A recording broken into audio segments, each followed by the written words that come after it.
What's going on, everyone? How are you guys doing? How is everyone doing tonight? It is Sunday, March 7th, 2021, and we just witnessed AEW Revolution 2021. What did you guys think about the show? Overall, personally, long story short, I thought the show was very good, but that ending, man, we cannot let that ending go. Come on. We cannot let the ending to tonight's show go. And it's such a shame, man. AEW Revolution 2021 will always be remembered for the smoke show at the end. AEW was selling snakes and sparklers tonight. Man, okay, so for me, we'll talk about the rest of this in a little bit here, but for me, I thought the explosions, quote unquote, during the match were completely fine.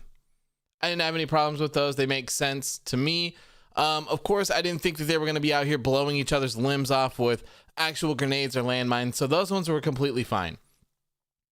But when you tell everyone that your ring is going to explode. Okay? Your ring is going to explode. You could at least have some better pyro. Okay? I can't get over how terrible those explosions were.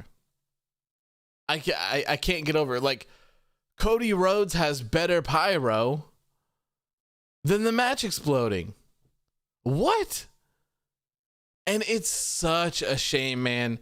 This is always going to be remembered. This is always going to be remembered.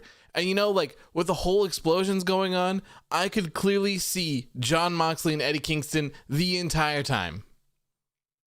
The entire time. You know, like, they could have put way more effort into it. They could have did the WWE thing, you know, where you have the ring collapse or something, shake a little bit, do whatever it is, have a couple explosions, some things shoot up in the air, and then just bam, have it collapse. That would have been crazy. Nope. Oh man, we just got some smoke.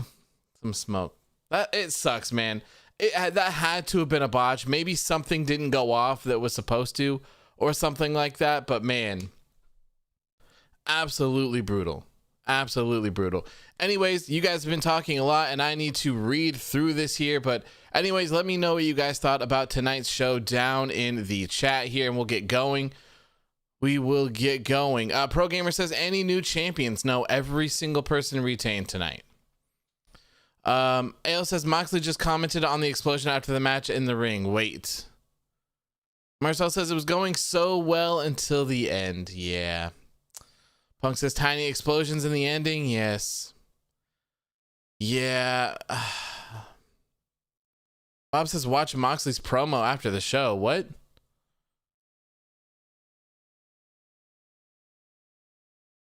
Don't tell me.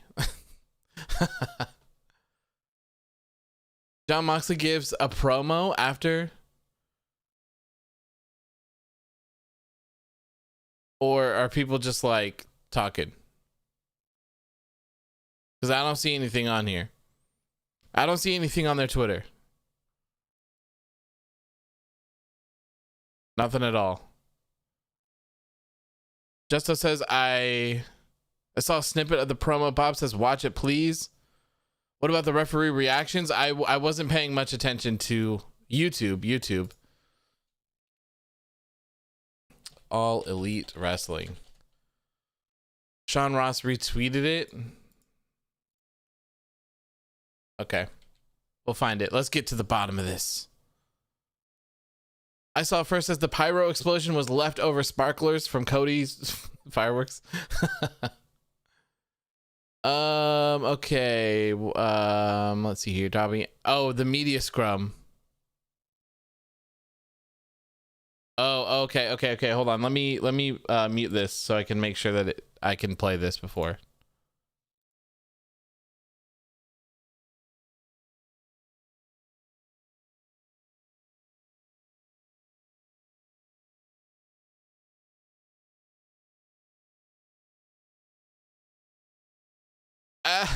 Okay, so he says Kenny Omega may be one tough son of a bitch, but he can't he can't build an exploding ring for shit. I don't know if here I'll play the audio, but I'm not going to show the video. Here you go, if you can hear it. Agree on one thing. Kenny Omega may be a tough son of a bitch, but he can't make an exploding ring worth of shit.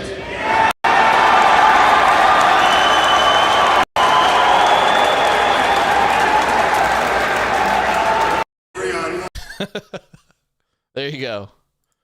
Wow. I wonder if that's actually what they had planned or what. That was crazy. That is crazy. I cannot. Oh man, I cannot believe. All right, I'll retweet that. I cannot believe that's how they ended tonight's show. Because overall, I thought tonight's show was pretty good. I enjoyed it. I thought it was good. I thought it was good. Zach says I had to have been a botch 100%. Yeah, I would hope so, man. Because if that's what they had planned, that is not good, man. Miro tweeted, LMAO, Kenny Omega is such a bad engineer. Oh man, I forgot that there's a media scrum going on right now. Yeah, we'll have to listen to that at some time. Matthew says this will make Botchamania 100%. 100%. Punk says, are you happy about Christian signing? Yeah, of course I'm happy about Christian signing. Do I think, I mean, I was expecting Christian. I was expecting him to be there, so I don't think it was any sort of letdown or anything like that. I think that as soon as they said it's a Hall of Fame worthy career, I think we all pretty much knew who it was. Pretty sure. The only thing is, you know, I will reserve my judgment for Christian being in AEW until I see him wrestle. If he's got a lot in him and all of that stuff, hey, I'm totally down. I am totally down to see him return to the ring and all of that. So tonight we got Christian Cage and All Ego Ethan Page being All Elite. Very, very happy with both of those. I figured it would be Ethan Page as well, so I'm very happy to see him. He is awesome. I was really not expecting to see Maki Itoh, though. Very happy to see her be in this pay-per-view. The fans love her. Fans absolutely love her, so that was a really good way to start off the show, I thought. Safa says that was not planned. Eddie Kingston sold it like it was death. He really did. Good guy Eddie Kingston, man. So, you know, I was really thinking that this ring explosion was going to be a way for them to write Jon Moxley off for a little bit. Maybe he was going to go do some stuff in New Japan or something. I heard that he was going to be working a full schedule over there or something like that, but apparently not. Maybe with that, I don't know. Anthony says, AOW, I'm here, but I did not watch Revolution. Is it worth $50? At this point, no, because I mean, it's already aired, so I wouldn't go back and pay the $50 for it at this point. But for me, you know, like watching it live, yes, absolutely. I think it was worth the $50. I enjoyed the show, but the ending, man, the ending was really, really, really bad. The explosion was not good whatsoever. It was really just a smoke show, snakes and sparklers, if you guys have seen Joe Dirt. But yeah, other than that, I really thought the show was good. I thought it was very solid. We got some great debuts. We got to see Maki Itoh again. Everyone loves that. Punk says Kingston sells 4 to 5 sparkles on the back. Nice. Basili says, you called it, man. Hashtag keeper of truth struck again. Christian and Ethan Page are now all elite. Yes. Matthew says, no whistling bungholes. No, man. Only the good stuff here, my friend. If you've come for the best fireworks, we've got them. Snakes and sparklers, baby. That is what it's all about. Philip, welcome, my friend. Always good to see you. Says Christian, the full-time wrestler. If he is, do you think Christian have his old gear or WWE? Do you think he's going to use it at AEW? And plus, I'm happy for Christian. I'm going to watch more AEW. Always happy to see that more people are going to watch AEW. I'm sure he'll have some sort of similar gear that he typically uses. Marcel says T-Bar's tweet on it. Oh God, man, do I want to read it? Flash, how's it going, my friend? Oh, you know, I didn't go through and shout everyone out. Hold on, let me find this goof's Twitter here. T-Bar says, tune in tomorrow night at 8 p.m. EST for an explosive new episode of WWE Monday Night Raw. Blah, blah, blah, blah, blah. Okay. All right, so I'm just going to scroll up a little bit here. So what's going on, everyone? Glad to see you. Punk, Matthew, Woo Baby, Rocco, Justo, JVOJ, James Wheeler. How are you guys doing? Jamie, Ale, Scum, sorry. Tanver, Delight. Let's see here. Merchandise, Safa, Nomar, Goat, Jonathan. Good to see you guys. Zach Stone, Mark, Jan, John, Anthony, Pro Gamer. How are you guys doing? James Wheeler. Good to see you as well, my friend. We got two Matthews. How are you guys doing? Good to see you guys. Let's see here. Basili, always good to see you as well. Shelvis, Safa. I think I already said Safa. Philip, of course. The Goat is in the building. Philip. Let's see here. Okay. All right. Lots of chat. Okay. Lots of chat here. Maddie Jackson, good to see you as well, my friend. Safa says the ending was trash. Yeah, man. Unfortunately, it really was. Philip says, do you think AEW is better than WWE? I think AEW is better than WWE. Yeah, I do think so. I do think so for the most part. I really enjoy, like if I had to rank these shows, I would say that I prefer AEW as my number one. Two, a very, very, very close second would be NXT. Three would be SmackDown. And then if I had to rank a fourth one, I probably wouldn't put anything there. My 100th favorite show would probably be Monday Night Raw. Warrior says the concept of Kingston protecting Mox after they just had a blood feud is great story, but man, that botch was unfortunate. It really was, man. It really was. I think it really hurt everything. Oh man, so bad. Basili says define explosive. T-Bar doing the same shit every week on Raw is not explosive. It was just trying to be insulting or funny, I guess. Let's see here. Bro says even Moxley acknowledged the trash ending. Yeah, and you could hear the crowd boo. The crowd was booing because it was bad, so bad. Rocco says can't wait for BTE tomorrow. Yeah. Yeah, I can't wait to see BTE. Maybe they'll put the footage in there and put like a ton of explosions over the top of it or something like that, just to be absolutely insane. Who knows? That'll be funny. Philip says, do you think Christian is a full-time wrestler? I hope so. I think he's supposed to be. I think so. We'll see. I thought it was interesting that he just kind of came out and didn't really do anything. I was really expecting more from that. Like, I was expecting like a full presentation, you know, like they do on WWE for like contract signings.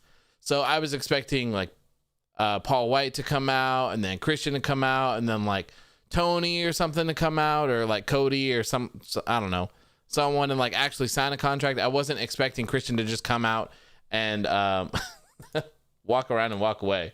But I still thought it was great. I'm happy to see him here. You know, if things didn't work out with WWE, they didn't work out with WWE. And I think that it's awesome that he's able to do what he was never supposed to be able to do again, you know? And this is, you know, I think this whole thing may have gotten away from them. I think maybe everyone got a little bit too excited over the announcement of all of this. But I think really people really built it up. I think people were really sold on this being CM Punk. And I think people were really sold on this being Brock Lesnar. Brock Lesnar does not have any merch in the WWE store, but they took it away in last August. So I saw a lot of people thinking that it would be that. But WWE has mentioned Brock Lesnar so much lately. Bobby Lashley has a couple times. I think he was mentioned on a podcast. He was tagged in some WWE Network stuff, like some matches and stuff like that. So there was no way. Wall Street says, question, you think you can see Christian as AEW World Champion within a year or two's time? No, I don't think so. I wouldn't put him in that realm. That's just me though. We'll see. I mean, we'll see what he has to offer. Philip says, did you know Christian signed a 7-year contract? I have not seen or heard that anywhere. If that is true, that is crazy. That is crazy. I don't know. There's a media scrum going on right now, so I'm going to have to listen to that afterwards. Deshaun says, hey, AEW, sorry for being late, but damn, tonight was such good shit. Until the ending. But I would agree. Anthony says, did you watch Bobby call out Brock on WWE on Fox? No, I did not. No. Watch them pop some firecrackers on Raw tomorrow. Oh, God. Venom says, what kind of role do you think Christian would be playing in AEW? He's supposed to wrestle. He will be wrestling. They made it very clear that he would be wrestling and that he's one of the best in the world and all of that stuff. So hopefully it will be great. Something that I'm seeing over here as well is that Sean Ross Sapp just posted, I think he's watching the media scrum that's going on right now. And so he said this, Paul White tells me that Vince McMahon called him and congratulated him and wished him luck when the signing with AEW was announced. They agreed this was the best move for him and there's no heat or dirt between them. That's really cool for Vince. That's really, really cool. Shout out to him for that. You know, it's so weird. I mean, obviously he probably has really personal relationships with these people, but you would think that's something he'd be really pissed about, considering how often they try to counter AEW and all that good stuff. All right. So Matthew says tag team battle royal was the tits tonight. Yes, I really enjoyed that, man. That was awesome. Although there were a couple of teams missing, which was kind of odd. Venom says, do you see him in the main event scene or kind of a mid card? Probably main event ish scene, but without a title. That would be my guess. Maybe a title shot, but not a title. Punk says, is Cody Rhodes really injured? I believe he is, but I also believe that they were just kind of overselling it in this. That would be my guess. Hoodie says the main event was such good shit. Except for the very end of it. The explosions were trash, unfortunately. No. You know what? The explosions were trash. Absolute trash. Just a normal account says that ending sucked ass. The match was great, but Jesus, bruh, TLC 2020, in my opinion, had a better ending. Yeah. Bob says, really confused by Scorpio winning. You know, I think it's just maybe a time to shine for Scorpio. Just some time to shine. There's some new shirts being released here. Christian and Ethan Page as well. Very interesting. Safi says, Penta didn't win. Why? I'm not sure, man. I'm still kind of confused why Rey Fenix and Pac won the tag team championship opportunity over Phoenix and Penta. Thought that was kind of interesting, especially because Lucha Bros and Young Bucks ruled. That match kicked all of the ass. And so, I think we're going to actually get into this show because I think there's quite a bit to talk about tonight. So we're going to get into this show early, and if we have some leftover time, we'll just hang out and chat for a little bit before I get off. So anyways, if you guys are here and you haven't already subscribed, please make sure to hit that subscribe button. I would greatly appreciate it. We are on the road to 2,000. Also, make sure to hit that like button. I would greatly appreciate it. It really helps when the show gets published to YouTube and goes live. And also, Super Chats are live. Which is amazing. Also, I have memberships, but I have not set them up yet. I think that's something that we're going to talk about this week to kind of figure out some sort of rewards and stuff like that. I really want them to be worth it and have some fun with them. So we'll explore that at the beginning of this coming week as well and get those all set up. But for now, we have Super Chats, which is still very cool. I never expected to be here, so thank you guys so much for that. I greatly appreciate it. Ernesto says Death Triangle versus FTW is a feud I would love to see. Sure. Yeah, that would be good. That would be really good.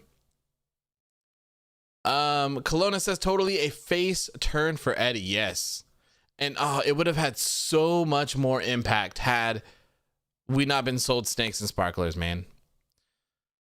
Oh, man. Philip says, you think Christian's going to have a match next week? No, I do not think so. No. I would expect to see a promo or a segment with Christian here. Maybe someone will come out and be offended, talk trash to him, call him an old man or something like that. That's very possible. But I wouldn't expect to see him in a match. Wall Street says it's too soon, but who do you think will be the next AEW World Champion after Omega? It's 100% Hangman Adam Page. 100%. I promise you. Promise you. Matthew says, I hope Miro splits from Kip and goes on a monster heel run. Me too, man. Me too. Noah says, prediction on the Inner Circle's potential changes. We will talk about that when we get to that part of the show. I just want to get right into it. We've been here for 25 minutes, so instead of lingering around, let's just get right into it, and then we'll take a deep dive on some other things here. So, to kick off this show, we will be talking about the buy-in, which was for free for everyone, and I thought it was good. I thought it was really good to see those little promos here. I don't think that you really needed to tune in for the first 30 minutes of the buy-in, considering that they did pretty much, for the most part, just replay all of those video packages on the pay-per-view itself. I thought they were good, though. I thought they were good. I really had no interest in watching Hikaru Shida take on Ryu Mizunami, but, you know, I saw the video package for it, and I was like, you know what? I'm cool. I want to see this now. This actually looks pretty good. I'm kind of interested in this story here of, you know, her talking trash to Shida and, you know, them having 3 bouts already. So if you didn't see my post earlier, this happened on the buy-in, a video package. Hikaru Shida says, when I first met Mizunami in 2010, she told me straight up, even if you wrestled for 100 years, you'll never be able to beat me. I haven't forgotten those words. We've wrestled to a draw 3 times. Now it's time for me to win. I really liked that. I was sold. I am not aware about her history really, or Mizunami's history either. So it was cool for them to tell me this. So then I was invested. I'm like, cool. I like this. I like this a lot. James says, I've only got 3 questions. First, can you please act out Mortal Kombat announcer lines with the deep, such good shit voice? What are the Mortal Kombat sounds? Venom says, Hangman is getting pushed to the moon. Yep, it's happening, man. It is happening 100%. 100%. Flash says, sorry, I was busy. What did I miss? Nothing, man. We are just getting into the show right now. Just starting in. We're going right in. Going right in. Ken says, just got here. Say whatever you want about WWE's fakeness, the Bray Wyatt fire stuff. I have never been more disappointed in something than that explosion. Yep. I think you and everyone else, man. And what I said, like when the show first started, was this show will always be remembered for that. Always. When you think of Revolution 2021, you will remember the Snakes and Sparklers. That's pretty much it. And that's very unfortunate because, like I said, I thought that this show was pretty good. Thought it was pretty good. Kelowna says, Shida getting a sadistic side. Yes, I liked it. Safa says, Christian's catchphrase is outwork anyone. I don't know about that, Chief. We'll see. We shall see. Fight and finish him? Sure, I'll give it to you. Fight. Oh, wait. Yeah, this is the right one. Fight. Finish him. There you go. Matthew says, anyone else bummed that they're still trying to inject Nyla Rose into the title picture? So they're not, actually. She's not included in that match next week. So they did have a 6-man, or AEW did announce a 6-woman, match for next week, and it does not include Nyla Rose. It's actually Reba instead. Marcel says, I'm really sad because everyone is going to talk about the ending. They are, man. They really are. You're going to hear about it forever. Absolutely forever. Ale says, Christian Cage versus Brian Cage. The Cage brothers. They're brothers. All right, so let's see here. Oh, okay. Yes. The big surprise at the beginning. Britt Baker says that Reba was not cleared to wrestle tonight and that she had to have another partner. And she had the perfect person in mind. And I was like, yes. Yes, yes, yes. Here we go. I'm so excited for this. It's going to be Deonna Purrazzo. It's got to be. But no. It was not Deonna Purrazzo. So I was very upset for a second. But then it was the great Maki Itoh. Yes. Yes. This was fantastic. Absolutely fantastic. I did not expect to see her. James says, good night. Good night, man. Thank you for tuning in. I greatly appreciate it. Hope you have a good rest of your night. Manish says, Maki freaking Itoh. Yes. So good, man. She got a huge pop. A huge pop. And it was great. Very great. I was really excited to see that. That was great. And the match was really good. So on the buy-in, if you guys did not see that, we had Dr. Britt Baker, DMD, with Maki Itoh taking on Thunder Rosa and Riho. This match was pretty long as well, and I thought it was really good. Really, really good. Britt Baker and Maki Itoh are the ones that get the win here, leading into the pay-per-view, and I thought that this was a perfect way to sell your pay-per-view.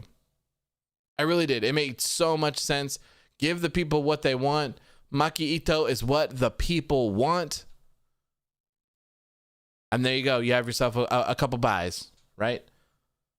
Really good. And they even had her later on in the show. It was very great. Very great. Iqbal says, Maki Itoh got more pop than Christian. Did she? We'll talk about Christian when we get to Christian, but I am very interested in seeing if Christian is able to do anything for AEW. They're going to be going unopposed here shortly, so we'll get a couple episodes of Dynamite with Christian on it. So we'll be able to see how those ratings go. We'll be able to see. It's crazy. I saw first says short night for me too. Good night, folks. Blasting myself to sleep. Oh God. Snakes and sparklers, man. Snakes and sparklers. Don't use any grenades or anything. But good night, my friend. Thank you for tuning in. I greatly appreciate it. Ernesto says pay-per-view was an 8 out of 10. It would have been a 9 out of 10 or a 9.5 out of 10, but the ending was botched. Yeah, I mean, I would probably say that the show was probably a 7-ish. 7 is how I'd rate the show. Safa says the Miro match shouldn't have been on a pay-per-view. It would have been fine on Dynamite. I would agree with that. And I wouldn't have minded that either if it was on Dynamite. I feel like this could have been a shorter show for sure. Definitely felt like this could have been a shorter show. And we'll talk about some of the matches that I felt like they went on for too long, because there are a couple of them on here. I did not think by any stretch of the imagination that this was a perfect show, but it was enjoyable. And I do think it was worth the $50 for it. I don't think that this was a terrible pay-per-view at all either. I still think this is pretty good. Maybe a little bit lower on the spectrum for AEW in terms of pay-per-views, but you know, I think that us, the fans, we may have blown this pay-per-view up a little bit too much. So, you know, I think a lot of us were expecting a lot of things coming out of this one, but I still thought that they delivered. So yeah, probably around a 7 for me on this one. Wall Street says, who do you think will be the next AEW Women's Champion? I got that being Dr. Britt Baker for sure. Matthew says, I hope Kenny and Don meme the ending and blame each other for the shit engineering. I hope so too. You know, AEW is not ashamed to make fun of themselves typically. So, you know, I'm sure we'll see them talk about it. I'm sure that we'll see them mention it and all that kind of stuff. It doesn't seem like they're afraid to take the criticism and stuff. And, you know, it's really deserved, because that you cannot paint a picture where that ending is good. You just can't. It's impossible. It's impossible. Rocco says Tony Khan is going on the media scrum. This should be good. Yeah, I'm going to listen to that after we do this. While I'm working. Jamie says, what's your rating on the last takeover? I didn't see the last takeover. I haven't gone back and watched it yet. I did not have power for like 5 days. So I wasn't able to watch that, and I have not had time. What's Sting do now? I don't know. That's a really good question. That is a really good question. Marcel says, how do you watch the media scrum? I sure it's on YouTube. I think Fightful streams them. So just go to Fightful and I'm sure that they'll be on there. Clayton the Specialist Williams with a $2 super chat says showing support for my bro. Thank you, man. Thank you so much. I greatly appreciate that. Some woos for Clayton here, my friend. Thank you so much. I appreciate it. Hope you enjoyed the show tonight, and hope you enjoy the post show as well tonight. We're going to be having some fun here. Lots of stuff to talk about. Lots of stuff. Zach says, match of the night for me was Darby and Sting versus Team Taz. Yeah, I would probably agree with you. I really like that. I did also like the main event. I thought it was really good, aside from the end, And, technically all that stuff did happen after the match was over. So... Ayan says, was the ending a botch? I believe so. I would hope so. Rocco says, I think they ordered the match card wrong. Like they started off amazing, then went down like a bit with the Hardy Page match and Miro match. I liked the Hardy Page match. I thought it was good. I thought the payoff was good as well. I thought they were going to go in the complete opposite direction, but they didn't. So, okay. So where are we at here? Okay. So tonight's AEW Revolution show started off with the Young Bucks defending their AEW World Tag Team Championships against the Inner Circle's Chris Jericho and MJF. I thought this was a good match to start off the show. I really did. I thought Chris Jericho worked very well here. It was good. Overall, lots of exciting finishes here. There were a couple times where I really thought that Chris Jericho and MJF were going to win. When Chris Jericho hit, I believe it was Matt in the back with the baseball bat and then pinned him, I was like, damn it. They're going to put the tag team championships on Chris Jericho and MJF.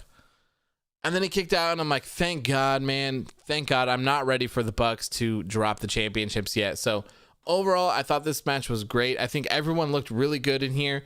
Chris Jericho shined as well. A lot of people have been saying that he's been sloppy and yada, yada, yada here lately. But I enjoyed it. I thought he was good. I thought he performed very well. And I think it's a great match to kick off your show with overall. Ale says, Tony Khan said it was Kenny's fault according to storyline. Fair enough. Fair enough. I wonder if that was actually supposed to happen, and there's no way that was actually supposed to happen, because I feel like if that was actually supposed to happen, that they wouldn't have done the theatrics with Eddie Kingston and Jon Moxley. I feel like, they wouldn't have had them play like pretty much dead essentially. So at least they're going to make a storyline out of it and make it work. That's fine. Philip says, if the don't return at WrestleMania 37, the Nexus is going to return at an AEW. Can you read my comments? Oh, if the Nexus. So you want the Nexus in AEW now? That's what's going on. Matthew says, top guys need the tag straps. I would prefer to have them do something else with FTR instead of having them get back in the title picture. Have FTR work with Sean Spears and stuff like that. Maybe throw in Cody or Hangman Adam Page or whatever to make their own AEW's four horsemen. I would love to see that. Hoodie says they need to change the AEW Women's Championship. It's way too small. Yeah, and I mean, these women are really small, so imagine how small it actually is too. Punk says, now ready for Brock Lesnar's return. Me too. I hope that we get bearded Brock versus Bobby Lashley at WrestleMania. That would be really good. Really good. Matthew says, never thought about that. Really? There's been so many people talking about it lately. It seems like it makes sense, after they did all that stuff on Dynamite, with Sean Spears coming in and helping them. Arn came out and did the Four Horsemen sign and all that stuff. So hopefully they'll kind of connect the dots right there. I think it would pull in very well. Totally working with FTR, totally working with Sean Spears, Arn working with Cody. Just bam, throw them all into one. Cody, if he's not going to take time off for his injury and heal or get surgery, whatever the hell it is he needs to do. He's very directionless. He hasn't done anything of importance in a very long time. You might be able to argue that the Shaq match was important, but it was so random. You know, it was still enjoyable, but it was really random. So I would love to see him be involved in that. That'd be cool. Safa says, I mean, if they play it as a joke, then Eddie Kingston will look like a complete dumbass. Yeah, so I don't know. Yeah. I really don't think that they were expecting to see such a terrible explosion. You know, they could have done way more to make that happen. Tamver says, no hate on Tony Khan, but he thinks he's junior Vince McMahon for trying to play with toys McMahon already played with. What are you talking about? Are you referring to Christian signing? Is that what you mean? You'll have to elaborate on that one, my friend. Ayan says, spoiler is coming that NXT is introducing NXT Women's Tag Team Championships. Yes, we talked about that on Friday, I believe. And that's a terrible decision. Absolutely terrible decision. So you're talking about him signing Christian. So, well, I mean, what's the problem with that? Can someone... Okay, Tamver, maybe you can explain to me. Can anyone explain to me why the feeling floating around is that anyone who has worked for WWE can no longer work anywhere else? Can anyone explain that to me? Why is that a thing? If anyone has ever worked at WWE, they're just never allowed to be employed anywhere else?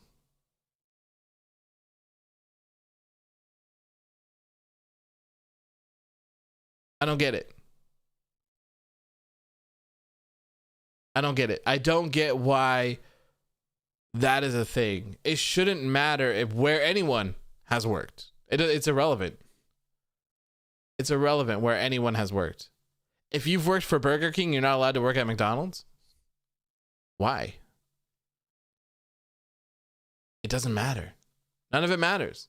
The thing that you should be happy about is that Christian was never going to be able to wrestle again.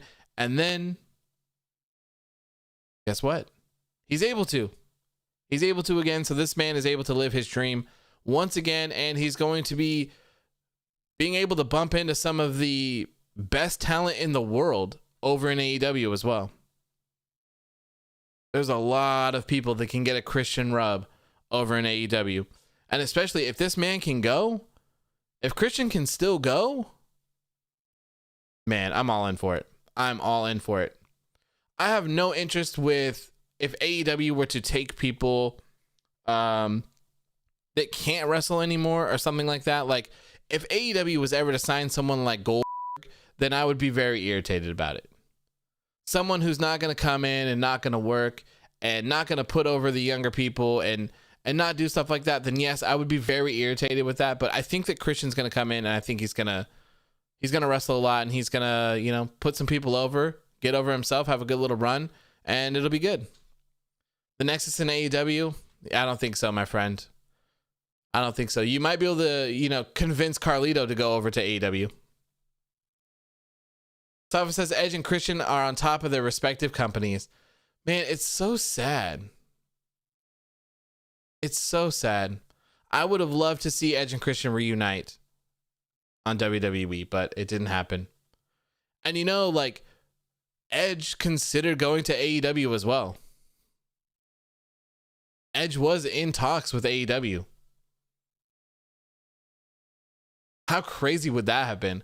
How crazy would it have been if Edge actually ended up signing with AEW and then Christian came along as well with this tag team division? Bro. Hell yeah. Hell yeah, that would have been crazy. Manish says, I would have been happy if he was in WWE too, but if he needed to get away, then that is what's best for him. Yep. It was probably mutual, you know? He probably wanted to do some stuff and they didn't want to, so, you know, that's over. Basile says Randy Orton and Batista almost did too. Randy Orton and Batista in AEW would be crazy. Absolutely crazy. Flash says the great question here is, who would be the first opponent of Christian? Uncle Ryan in a squash match? Oh God. Philip, we get it, man. You remember we had the conversation a couple times. You got to be a part of the actual conversation. Got to be a part of the actual conversation. The spam is too much. The spam is just too much. John says, if AEW signing WWE stars is dumb, then think of this. WWE signed Ring of Honor stars. The Ring of Honor, yeah. It's PWG, like it's crazy. Like, everyone signs people from everywhere else. Like, most people are not homegrown talent these days. They're from somewhere else. Especially with this new wave of people as well. So I've just never understood that. And like, you can't even call like Sting signing to AEW and everyone's like, oh, it's just another WWE guy. How is Sting a WWE guy? Of all places, WWE? Really? Sting is a WCW guy, if anything. Like, if you want to talk about it, like, just kind of at least be correct about it, you know? That was really crazy to me. Like, he worked a very, very, very short time in WWE, and he did not come over when WWE bought WCW. He was not a part of that. So, I don't get it. Philip, my friend. Here, let me get your attention here. Philip, I need your attention, my friend. You have to chill on the spam, okay? We appreciate you being here, but I have to read this chat, and all I see is your shit over and over and over and over again. I promise you, I see it, and I appreciate your comments, but let's stay on topic. We need to talk about the show tonight, and if you have anything to add, please make sure to add it. Thank you for shopping at AEW Mart. We greatly appreciate it. Okay. Pro Gamer says, I feel like we should all appreciate wrestling instead of bashing one company and bashing the other. Yeah, I agree. You know, if things like aren't for you, then like, who cares? You know, you don't have to go out of your way to disrespect them or like hate on it. It's like, cool, you know, who cares? If you want to have constructive criticism, then like, go ahead and go for it. You know, that's awesome. We all want wrestling to be the best that it possibly can. So cool. But yeah, I'll never understand why people go out of the way to talk shit and do stuff like that. Ian says, AEW, I subscribe to your channel because your honest opinion and you're a really cool person. So yeah, thank you, man. I really appreciate that. I thank you for your support so much. It means a lot. I'm very happy with YouTube and all this stuff that we've been doing. It's really cool. I want to make a lot more videos and do a lot more cool stuff. And, you know, WrestleMania is going to be crazy. We're going to be here a lot. And when I get the whole memberships stuff going, I really want to do watch-alongs. I'm dying to go back and watch Allin. So I think that would be a really cool one to do with you guys. Go through and watch Allin. Warrior says, people will bitch about AEW signing WWE guys, but I bet money that if it was CM Punk, they'd be jumping for joy. Oh, yeah, probably. But you know they'd just complain, too, about that. You know what will be interesting? So, I mean, this will be a little ways away, though. Okay? But imagine this. I'm just going to kick a scenario to you. So, imagine someone, let's say like an MJF or a Jungle Boy. MJF or Jungle Boy, right? Let's take those two guys. Imagine one of those two guys becoming AEW World Champion, becoming like a massive star, and then, you know, they drop their title, and then they're not happy with their creative direction. They're not happy in AEW anymore. So then they get signed to WWE when their contract is over. How do you feel like that would play out? How do you feel like, how would it go if one of AEW's stars jumped ship and went to WWE? I'm really curious to see how people would feel about that. I mean, it's gonna happen. It's for sure gonna happen. There is going to be someone unhappy at AEW, and there is going to be someone to jump ship at some point in time. We're still a little too early, but it's definitely going to happen. So something to look forward to in the future.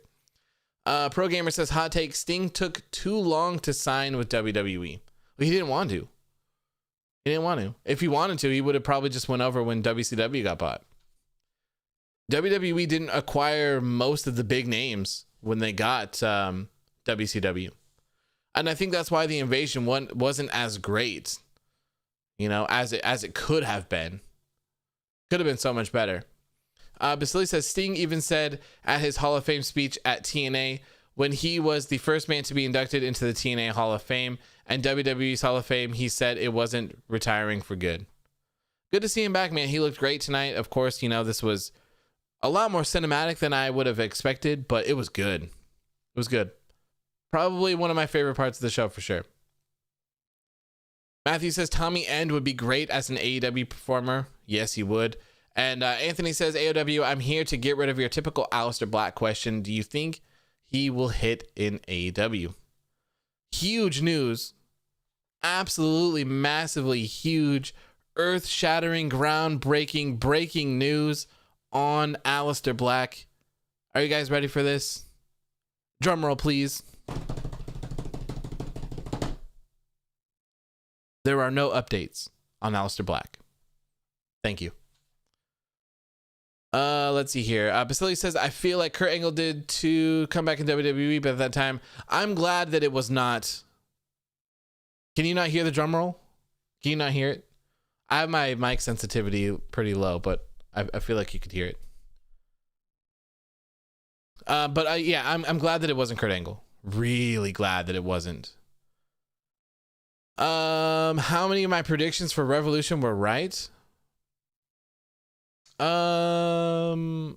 Let's see.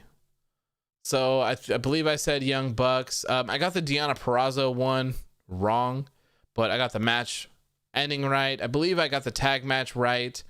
I did not get anything in the Battle Royal right, or the tag team Battle Royal. I did not get that right. I got the Hikaru Shida match right. I got Miro right. I got Hangman wrong. I thought that Matt Hardy was going to win that one. I really did. I got Ethan Page right. I knew it was going to be him. I got Scorpio Sky wrong. I thought that it would have been Ethan. I got Christian right. I got Sting and Darby right. And I got Kenny right. So I got one wrong. Two wrong if you want to count Deonna. No, three. Right. 1, 2, 3. I got 3 wrong. 3. John says AEW is an Aleister troll. Yes. I should make a video. I should make a YouTube. No, because people will get pissed. That wouldn't be cool.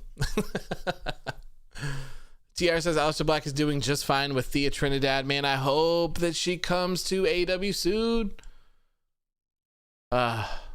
Would be amazing. John says I went 7-1 and predictions was going for Pride and Powerful to win. Me too, man. Me too. Rocco says, do you think the fans overhyped the Christian signing because they said Hall of Fame worthy and people went insane? Yes. I absolutely 100% believe that the signing got overhyped.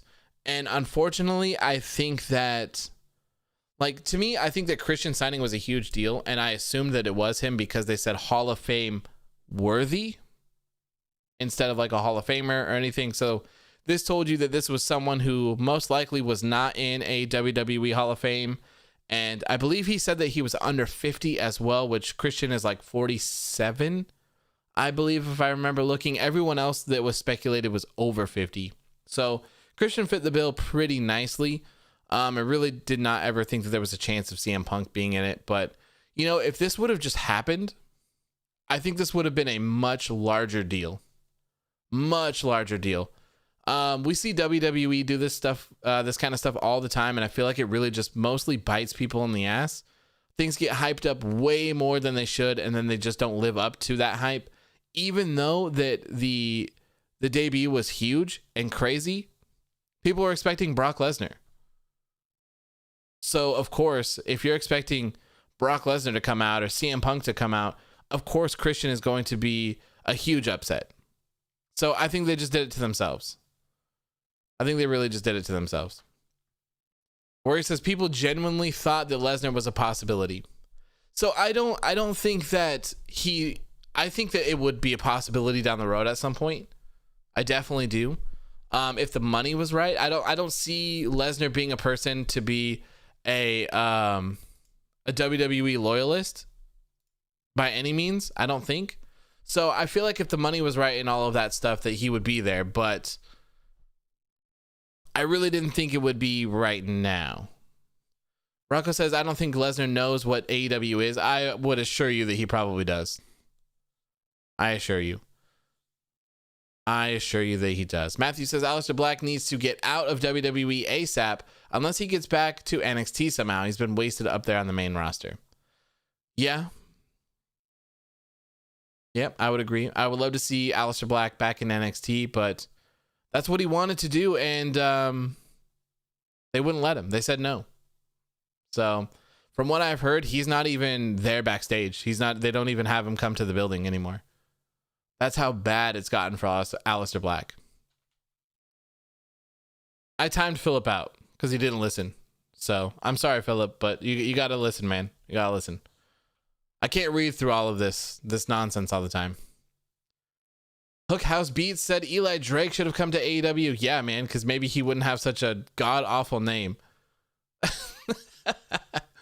LA Knight, man. Get out of here. Get out of here with LA Knight. That is so trash, man. ID says AEW cannot take Brock Lesnar because he's a Vince guy. Yeah, but Brock Lesnar is money. Brock Lesnar is money. I guarantee you, if Brock Lesnar wanted to go to AEW or AEW had a big enough offer for him and WWE couldn't match it and he wanted to work, then he would 100% go there. 100%. CM Punk says MVP posted Brock and Bobby image on Instagram. Oh, God, I can't wait. I hope it happens, man. I hope it does. Ayan says AEW, it doesn't feel like WrestleMania is coming, like no returns, no legends, or so. What do you think? I think that it does not feel like WrestleMania. There is no WrestleMania hype currently. No WrestleMania hype to me. The match card so far is not looking very good. There's nothing really to be interested about. This one might actually be worse than last year's, which is a shame because it's WrestleMania, the biggest event of the year.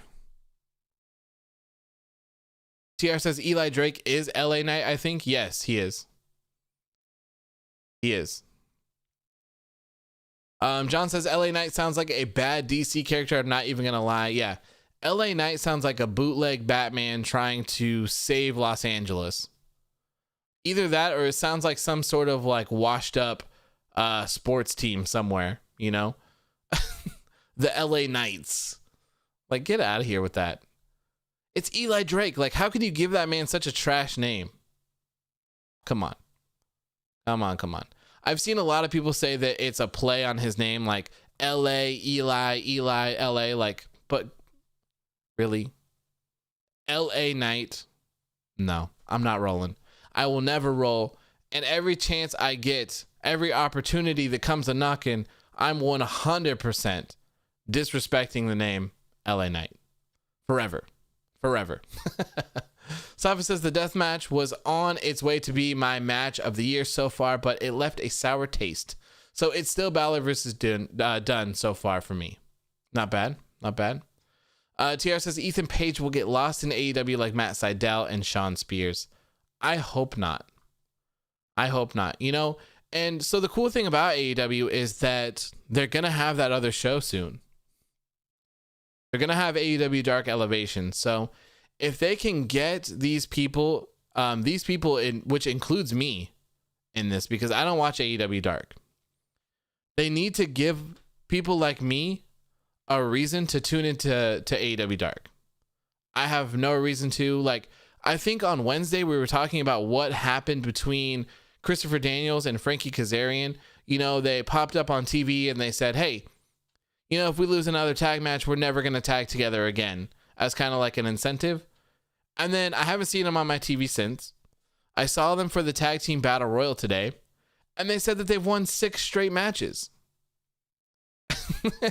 Like, what? So I don't know. Give us a reason to actually watch Dark. Make it feel a little bit more important if you can. But so yeah, like I was saying, AEW is gonna have AEW Dark Elevation, and there's going to be another 1 hour show on TNT for AEW this year as well. So AEW is gonna have 4 shows at some point in 2021. Will be very interesting. How's it going, King Aladdin? Good to see you, my friend.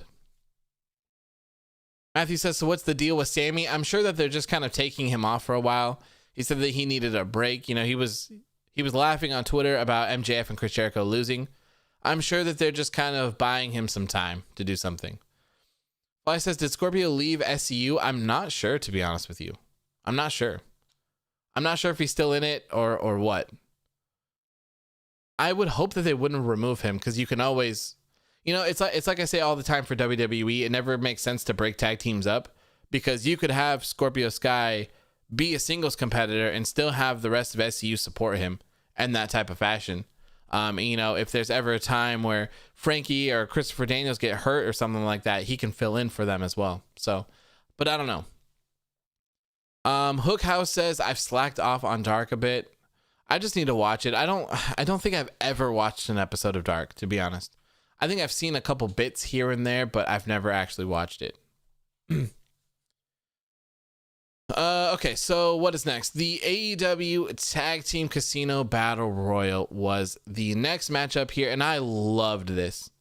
If you guys have been tuning in for any amount of time, you probably know that I love the Royal Rumble. My fiance and I, that is our favorite wrestling event ever of all time between any promotion.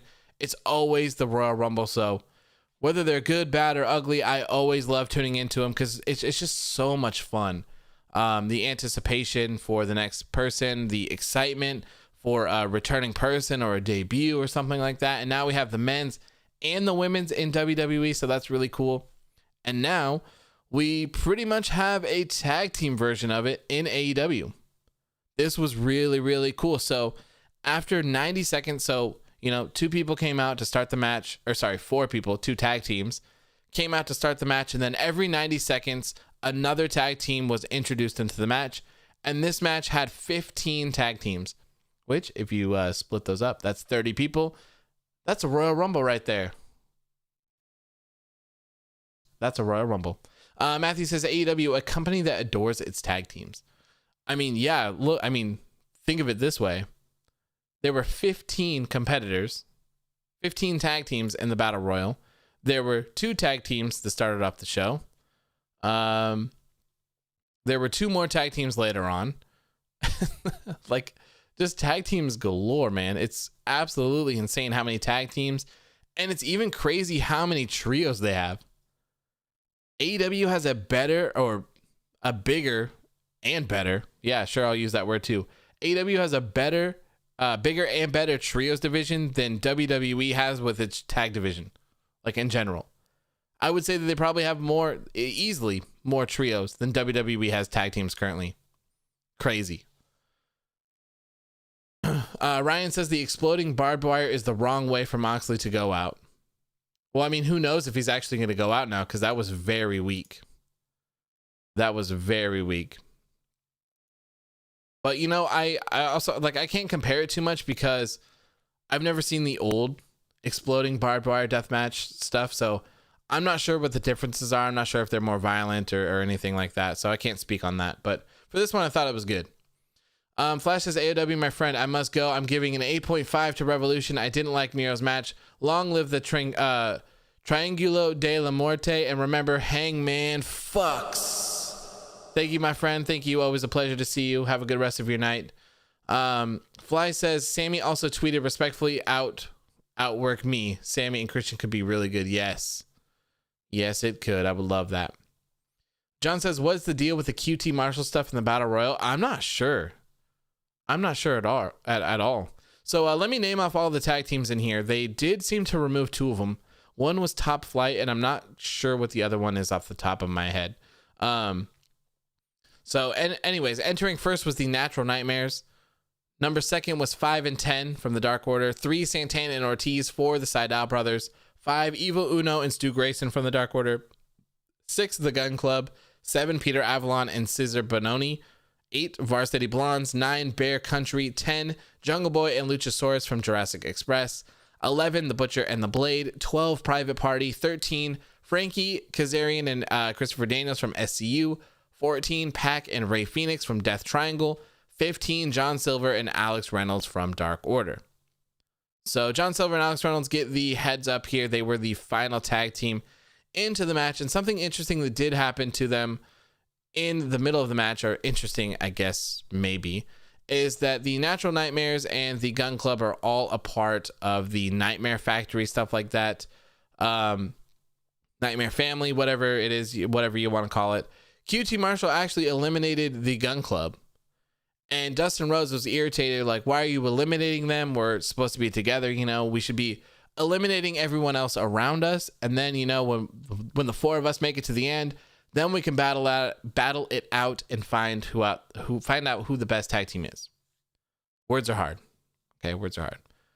QT Marshall ends up spitting in the face of Dustin Rhodes and then just dips out.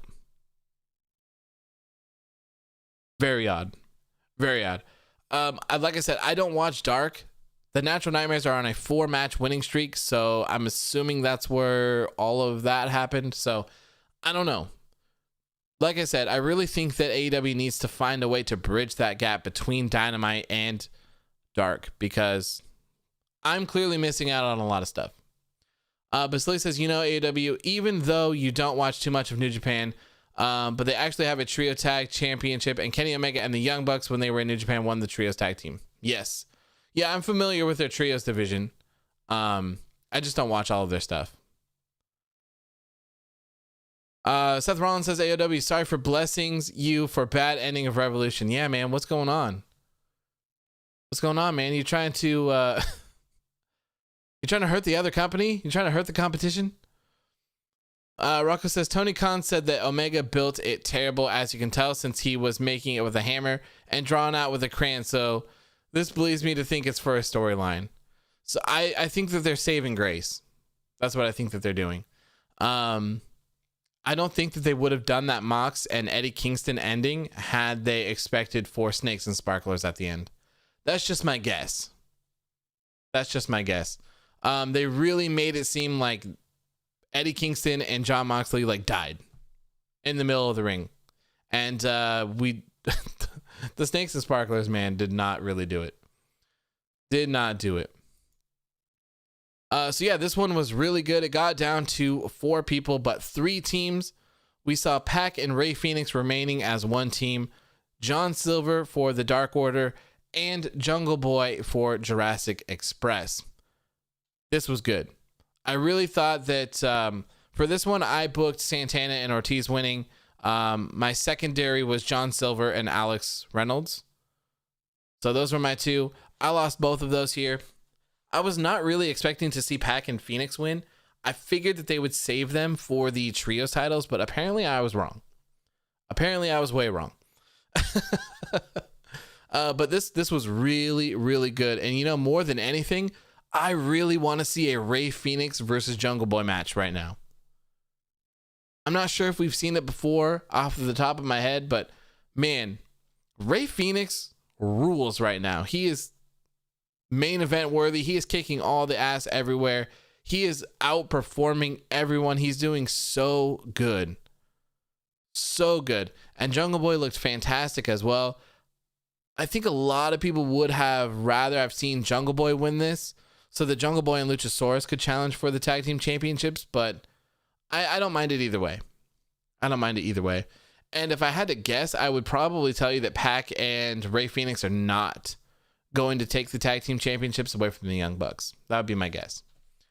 Ryan says, yo, AEW gives 0 fucks. They will make people kill each other just to get ratings and content, including back 2019 Full Gear, the Barbed Wire. If it was real, they would have double pay for me.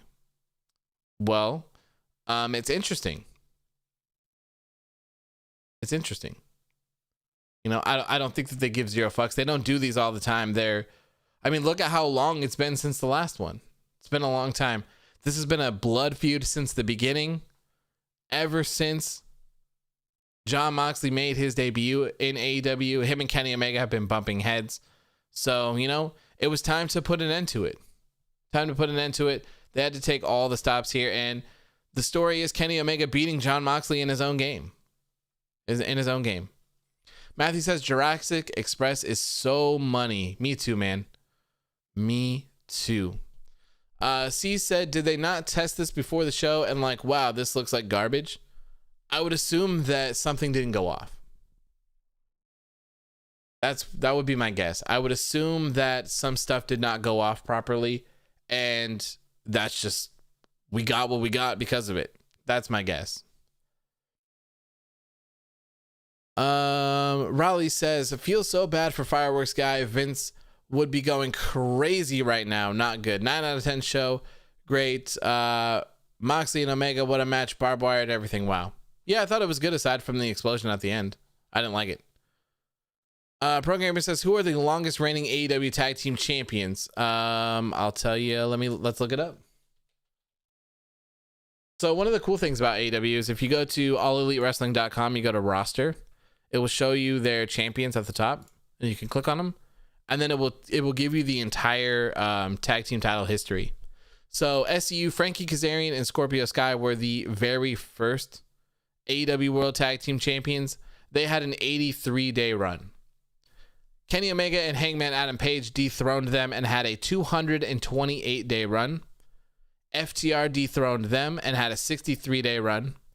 And then the Young Bucks dethroned them, and they are on 118 plus days. So the longest has been 228 days, which is Kenny Omega and Hangman Adam Page. I miss them as a team. That was so good. That was so good. All right. But yeah, anyways, like I was saying, I loved this tag team battle royal, this casino match. It was so good. I hope that they do this more often because it's very good.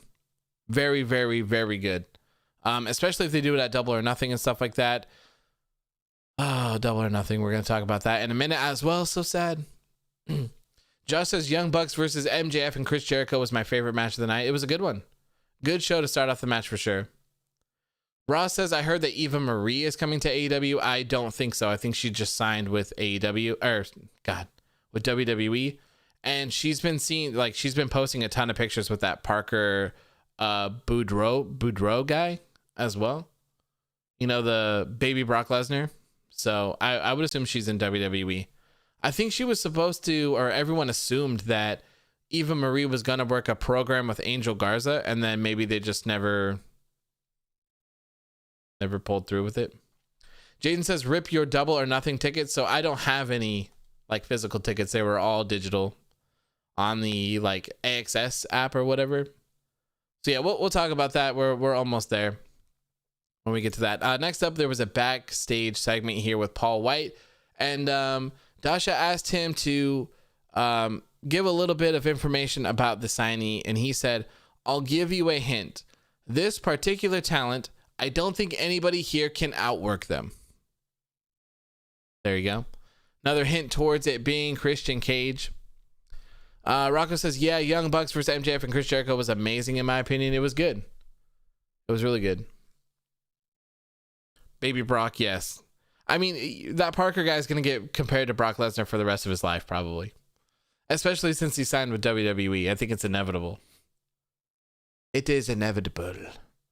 Programmer says, I feel like people are a little bit disappointed due to all the hype. They could for sure. You know, I think that it would have been in their best interest to not say anything. For sure. I think that when you advertise stuff like this in advance, yes, you'll hype people up for a couple of days, but I think the end goal, when you get to the end of the road, people are just going to be let down. That's all. And I think that's exactly what happened here.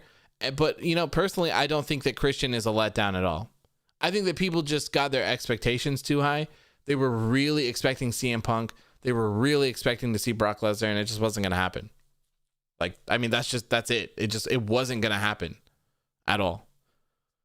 T. Wayne says this show will be memed forever. That explosion was pitiful, and they'll have backlash over this for years to come. Yep, I've already said that. this show will forever be remembered by this. And I'm sure there's already memes about it. 100%. I haven't checked anything. I was busy like rushing trying to get this going after the show because I wasn't sure when it was going to end and all that. So yeah. But yeah, I would really expect to see some of that. Josh P said, did Hangman join the Dark Order? I'm not quite sure if he's actually joined them or not. Pro Gamer says Riddle kind of reminds me of Jungle Boy. I don't see the resemblance there. I don't personally see that. Okay, what's up next? Okay, so the match is Hikaru Shida defending her AEW Women's World Championship against Riho Mizunami. Like I said earlier, I wasn't really looking forward to this match until seeing the buy-in. And then, the hype kind of turned up for a little bit. I was interested in the story, and I'm not quite sure why they didn't tell you that story on Dynamite before. Why couldn't they just say that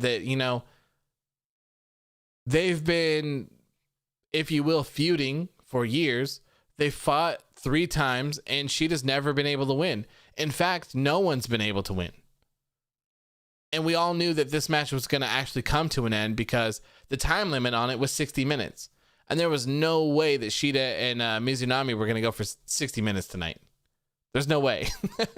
That would have been absolutely wild. Absolutely wild. Basili says, sorry, everyone, random topic, but am I the only one who felt bad for Reginald when Carmella fired him and Sasha slammed the door on his face? Then Big Oof hit on him. Yeah, what a terrible night, man. What a terrible night that was for Reginald. But overall, I thought that this match was pretty good. This is the first match that I thought that went too long. I really think that this one could have been shortened down a little bit, and it would have been more effective, and I think it would have worked a little bit better. It was just too long. That's all. Too long. There was a lot of strong style, strong boy stuff going on here, and it was good, but it just seemed way too drawn out, and it didn't seem like there was any sort of like urgency to finish the match. It just really felt like a beatdown, which maybe that's what they were going for. Just like an ultimate beatdown, like they've been feuding for so long that they literally just wanted to beat the hell out of each other. I don't know, but for me, I would have shortened this match a good amount for sure. I don't know exactly how long this match was. Let's see if the match times are up here. Revolution, it is. They are up. This match was 15 minutes exactly. If you would have cut this down to 10 minutes, if this match would have been 10 minutes long, I think it would have been much better. Much better. 15 minutes was just too long for this. And, to be honest, 15 minutes, I felt like this match was like at least 20 to 25 minutes. So it felt really drawn out. And I think that kind of took away from it.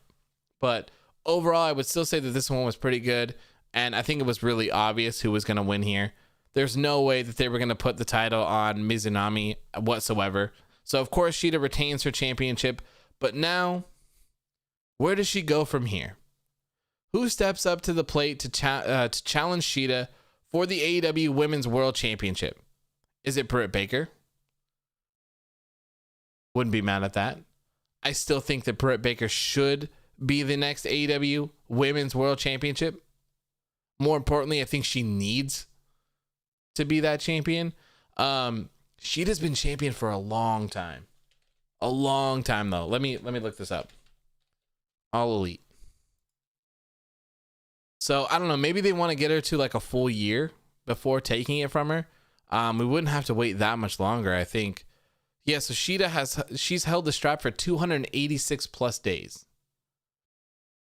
286 day reign. It hasn't felt like that long, to be honest. And I guess I'll tell you the other ones. Nyla Rose held the title for 101 days, and Riho held the title for 133. So she's beat them combined as well.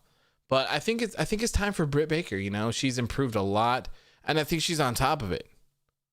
Absolutely on top of it. She's on fire. So I think it's time. I think it's time to pull the trigger. And I'm sure that they could get there very easily. John says she won it at Dawn last year. I'm not sure. Let me find out. I can tell you. Matches. Yes. Oh God, she's done. Title change. It was Double or Nothing 2020. Yes. You are correct. She beat Nyla Rose in a no disqualification match.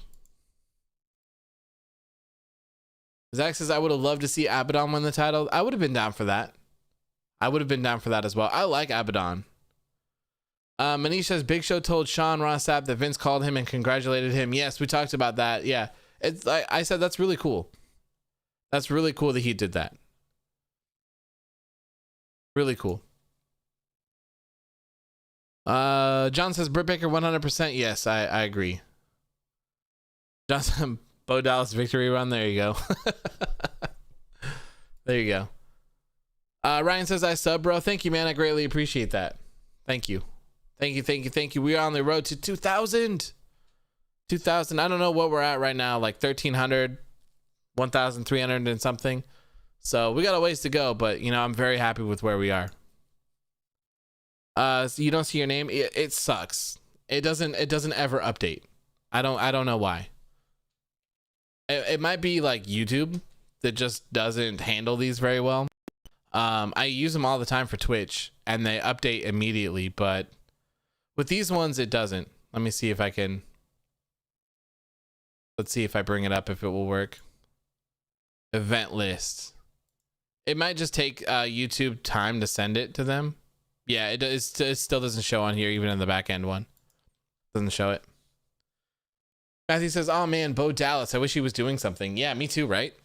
And we haven't seen him for a long time. Bob says, I saw some idiot say Shida is only winning because she's Kenny Omega's girlfriend. Interesting.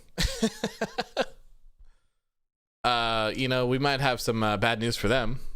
Bad news for them on that one. No, Rocco, Shida is not dating Kenny Omega.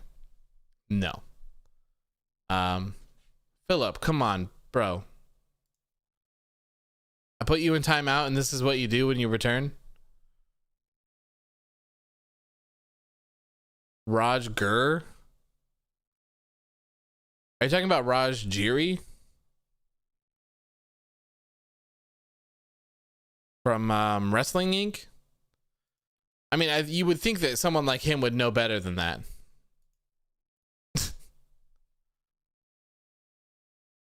Philip did turn heel, man. Yeah. We give Philip all of this love and praise, and then he just turns heel on us, man. What a madman. What a madman. Anthony says, man, Philip is such a heel. He talks about whoever he wants and leaves. Well, this time I'm Vince McMahon. I'm the authority. I lay down the law and I timed him out. That's right. Timed him out. Rocco says they said Darby produced like 90% of the film, which is pretty fucking cool. That was it, dude. It was so good. It was a lot more cinematic than I had expected, but I loved every second of it. John says Bo Dallas is living the life, getting checks for being on a farm, having fun with Liv Morgan. Yeah, that is very weird. I was never in a million years would I have expected to see Bo Dallas and Liv Morgan living on a farm together. Shout out to them. Shout out to him for that. Damn. So anyways, after this match here, Nyla Rose came out and attacked both Hikaru Shida and Ryo Mizunami. And then shortly after, Britt Baker came out with Maki Itoh as well, and they were beating them up. Maki Itoh, the ultimate heel, she was biting on Ryo Mizunami's fingers and stuff like that. It was pretty funny to see. And then Thunder Rosa came out to rescue them and save the day. I think it was pretty obvious at this point that we were going to see a 6-woman tag match from this, but it did change a little bit. So for AEW Dynamite this Wednesday, we're going to see Hikaru Shida, Thunder Rosa, and Ryo Mizunami taking on Britt Baker, Maki Itoh, and Reba. Nyla Rose is not a part of this match for some reason, which I think is pretty odd. Pretty odd. Ryan says you can't go wrong with Jim Ross and Michael Cole on commentary. I can't stand Michael Cole on commentary in today's world. He drives me absolutely insane. Matthew says Taz didn't know what the hell was going on during the bird's eye shot. Taz on commentary was so good. That spot where Sting gets up and then Brian Cage gets up after getting put through the table. Taz does like this weird little evil laugh, and it's so good. It's perfect. I love it so much. It's so good. So next up, they announced AEW Double or Nothing. Double or Nothing this time will air Sunday, May 30th, 2021, and it will be in Jacksonville, Florida. F's for me all around. I still have my tickets from Double or Nothing last year. Supposed to be able to use them at this one. And now this one is not going to be in Vegas, and it's not going to be on Saturday like it was supposed to. Now it's going to be in Jacksonville on a Sunday, and my tickets are getting refunded. It's so sad. It's so sad. The problem is, so I would love to, my fiance and I both want to go to Daly's place. The only problem is that there's no direct flights from Portland to Jacksonville. So it will take us over 13 hours to get there. And I'm just not quite sure I'm up for that. The longest flight I've been on was the flight from Portland to Chicago when we went to All Out. And that was brutal. I think it was like 6 or 7 hours, I want to say. Maybe 5 or 6. Maybe I'm a little off. And that was brutal at that. So I'm not sure that I could do 13 hours. And I'm not sure I could do 2 flights in one day either. I hate being at the airport. I don't mind like flying so much, I guess, but just the experience is so draining. Like I'm so exhausted afterwards. So I don't know, it's something to consider. There's only going to be like 1,300 tickets, I think. That's how many they sold for Revolution. So man, they might be really hard to get as well. But anyways, Double or Nothing, like I said, will air Sunday, May 30th, 2021 from Jacksonville, Florida. So I'm very excited for that. Be very interesting to see what kind of matches we'll have for Double or Nothing. Who will be champions? Who will the champions be defending against? Will Kenny Omega have a bunch of other promotions world championships by this point? Be very interesting. Very interesting to see. Bob says, I like pay-per-views on Saturdays a little more. I do too. It's kind of nice to have AEW pay-per-views on a Saturday, but I think they did it so that they're always 3-day weekends typically when they do them. At least Double or Nothing is. So it makes more sense to have it on a Sunday because most people have Monday off as well. So they can actually fly in Saturday, enjoy the show on Sunday, and then fly out on Monday. So for us, you know, my fiance has Monday off, so she had to take off Friday for that. Where we fly out to Vegas, then we'd have the show on Saturday, then we leave Sunday. Then she'd be home, and then we'd have Monday off too. So it's much easier that way. Basili says, even with the Sting and Darby Allin entrance with all the other fake Stings, sorry, I thought we were talking about Sting and Darby Allin versus Team Taz. All good. That shot was incredible, by the way. Incredible. Rocco says, I just watched the Sparkler ending and it's so funny. Even Excalibur was like, what is this? I'll have to go back and watch it too.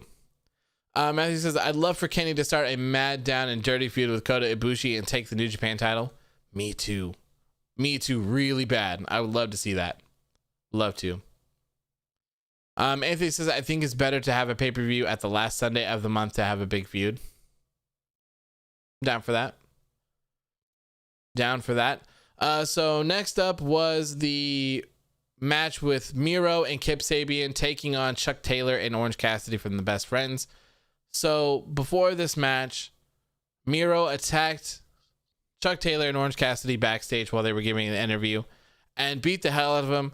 Miro threw Chuck's head through a window, cut him open, busted him all open, beat the hell out of Cassidy, and then drug him out to the ring. Seemed like this match wasn't even going to start, but Taylor actually was like, no, screw it, we're going to start it anyways. And then Miro just absolutely dominated them pretty much. Pretty much just killed them the whole entire time. They did get a little bit of up here where Orange Cassidy hit the Orange Crush on him, and they were going back and forth, but Miro never fell down. He was on spaghetti legs, but he was still up. He was still holding his own, and then he saw an advantage here when Penelope Ford jumped up on the apron to try and distract. I can't remember if it was Chuck or Cassidy. I can't remember off the top of my head, but one of them was distracted, and Miro just legit pushed them directly into Penelope Ford, knowing damn well what he was doing. And I think this is very interesting. So he does that. Then I believe at this point the ref is yelling at him saying like, hey, you're not the legal man. You need to get the hell out of the ring. So he goes out of the ring, grabs Kip Sabian, throws him into the ring and says, tag me. Kip tags him, goes outside to check on Penelope. Miro comes in and finishes the match. And it's great. It's great. This definitely could have happened on just a regular old Dynamite. I think this would have been fine on a Dynamite, but I hope this is the end of the feud here. I hope that it doesn't go any further than this. It's time to stop. It's really time to stop. At this point, I would have Kip Sabian kind of witness what Miro did and then have them start to feud. Miro would eventually beat the hell out of Kip Sabian, and then bam, you've got your ultimate heel. You got him by himself. He can do whatever it is he needs to do. Maybe Miro is the one that goes on to dethrone Darby Allin at some point to become the TNT champion. I don't know, but I really think that they need to start building up Miro to be the big bad that he is, and just kind of figure out something for him to do. You know, it's gonna be a while until that AEW World Championship is free. We have Kenny Omega just starting his reign right now. Next up is 100% Hangman Adam Page. Now, I'm not sure if Miro would be up afterwards or not. A lot of people think that Pac should be up. I don't know. It'll be interesting to see, but I do think that Miro needs to become AEW World Champion at some point, and I do think that they need to move on from everything with this. No more Miro versus Best Friends. No more Miro and Kip Sabian. That's it. That is it. Bob says, question, when you buy an AEW pay-per-view on BR Live, can you rewatch it whenever you can? Yes, you can. You can. I think you get streaming rights for it for a while. I don't think you own it indefinitely, but you get it. You can watch it for a while. Yes, 100%. And you get it for a while too. It's like a year or something like that. Rollins says, Philip, I bless you to be here and you turn heel. That's funny. Yeah, anytime, man. Anytime. What is next? Oh, yes. So I can't remember what they call this, but after this Miro match, we went backstage and we saw Chris Jericho and MJF giving a promo here talking about that they were going to have some sort of war council, I think is what it was called, a war council on AEW Dynamite this coming Wednesday. And Chris Jericho said it's time for a change and it's time to make the inner circle better. Then the mic went over to MJF and he said that he agreed with that. So now there's going to be some changes. What are they going to be? Are they going to add Thea Trinidad to the inner circle? This has been rumored for a week or two now, maybe 2 weeks. She would be a fantastic addition to the inner circle, I think. And this would be what I would do. I would add Thea Trinidad to the inner circle. And then I would have her get close to Santana and Ortiz. Maybe even have Santana and Ortiz be the connection that got her in there. And then after that, what I would do is I would go for MJF taking over Chris Jericho's spot in the inner circle. I would try to play them out separately. I feel like, yeah, Zelina Vega, or sorry, God, it's so hard to not call her by Zelina Vega. Thea Trinidad has got to be going to AEW. She has to. So hopefully it's on Wednesday, and hopefully it's a part of this. If all of this change and all of this stuff is to kick Chris Jericho out of the Inner Circle right now, I don't know if I'm ready for that. It still feels too soon. I don't know. You have to let me know what you guys think in the chat.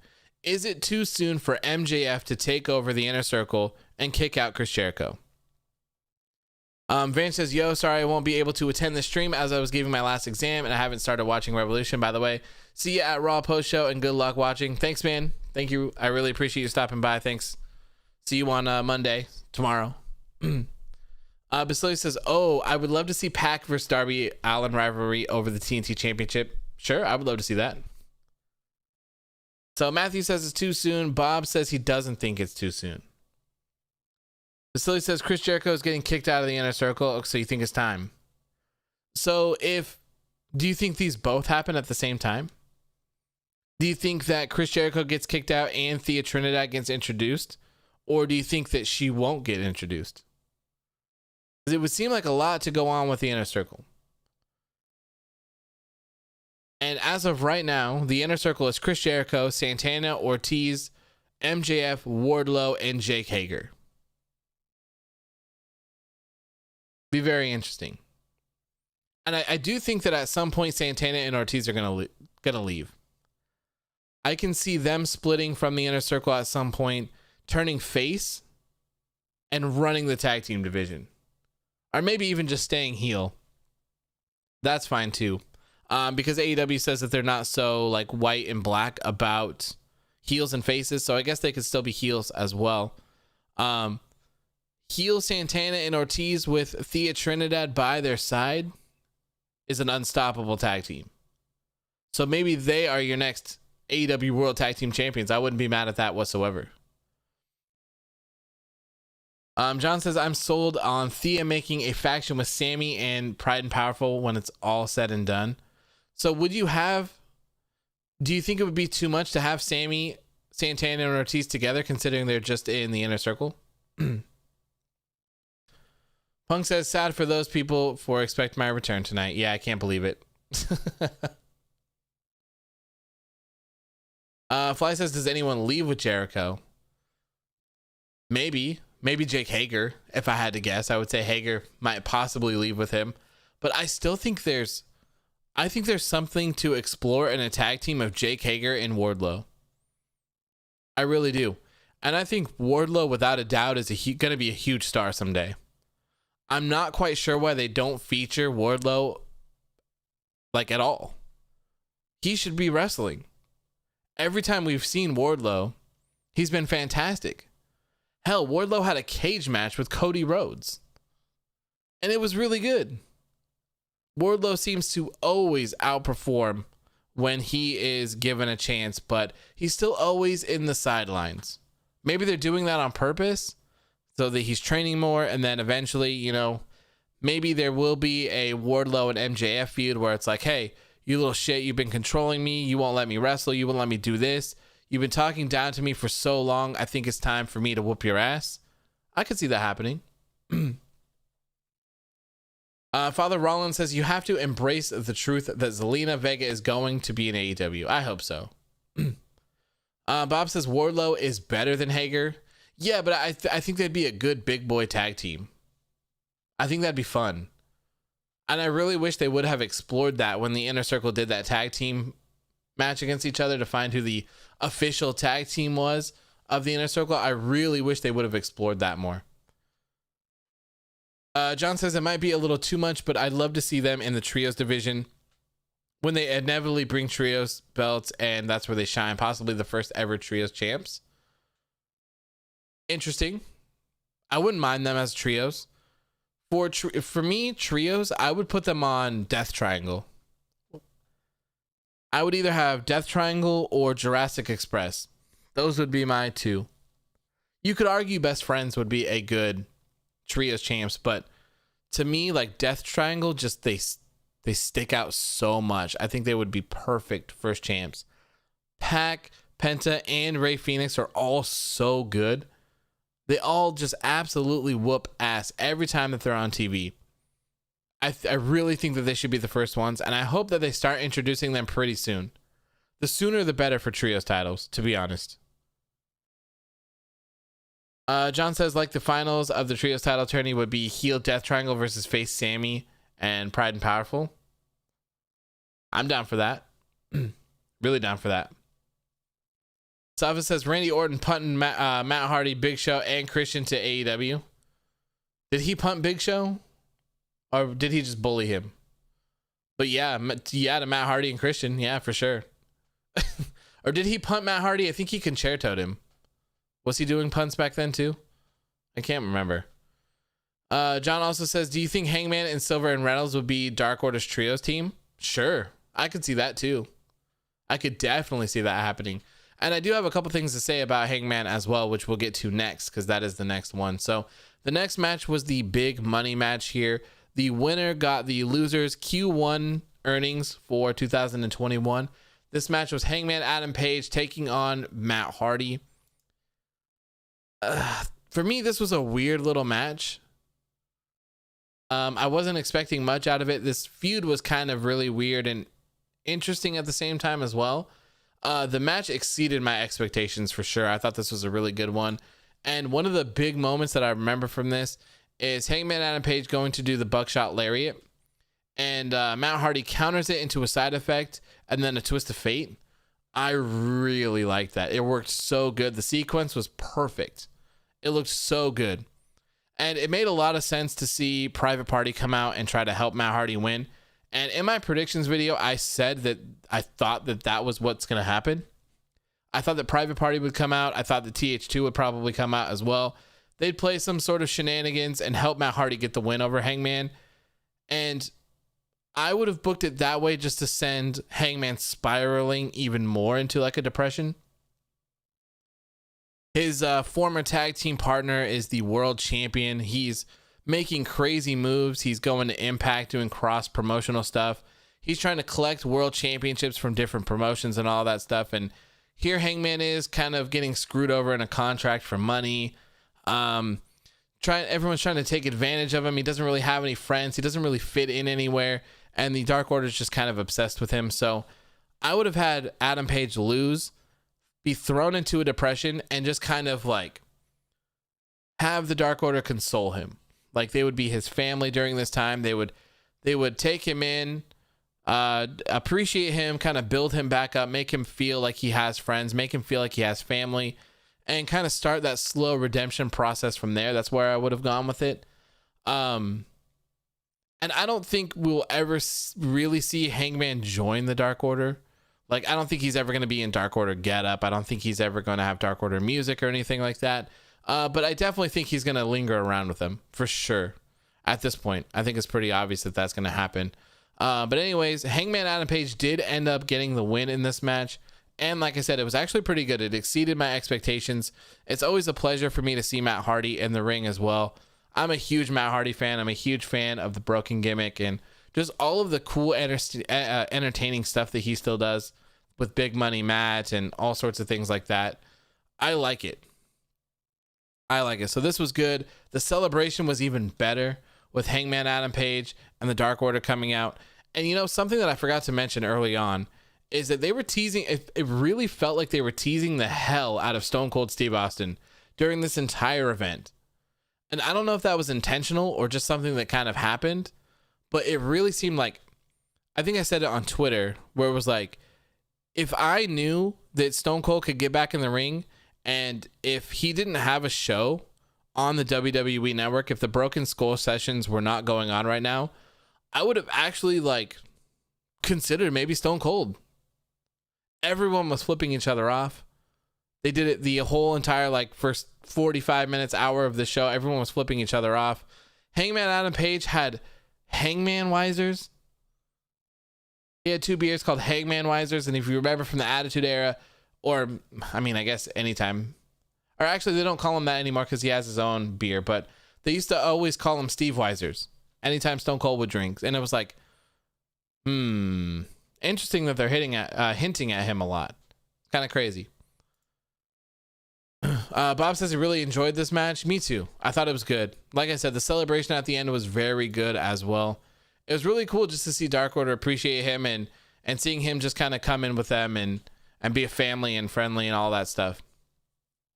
Matthew says Mac looked pretty good here. Actually, he did. It looked good. Shmoney says, I thought the match was pretty good for what the storyline was.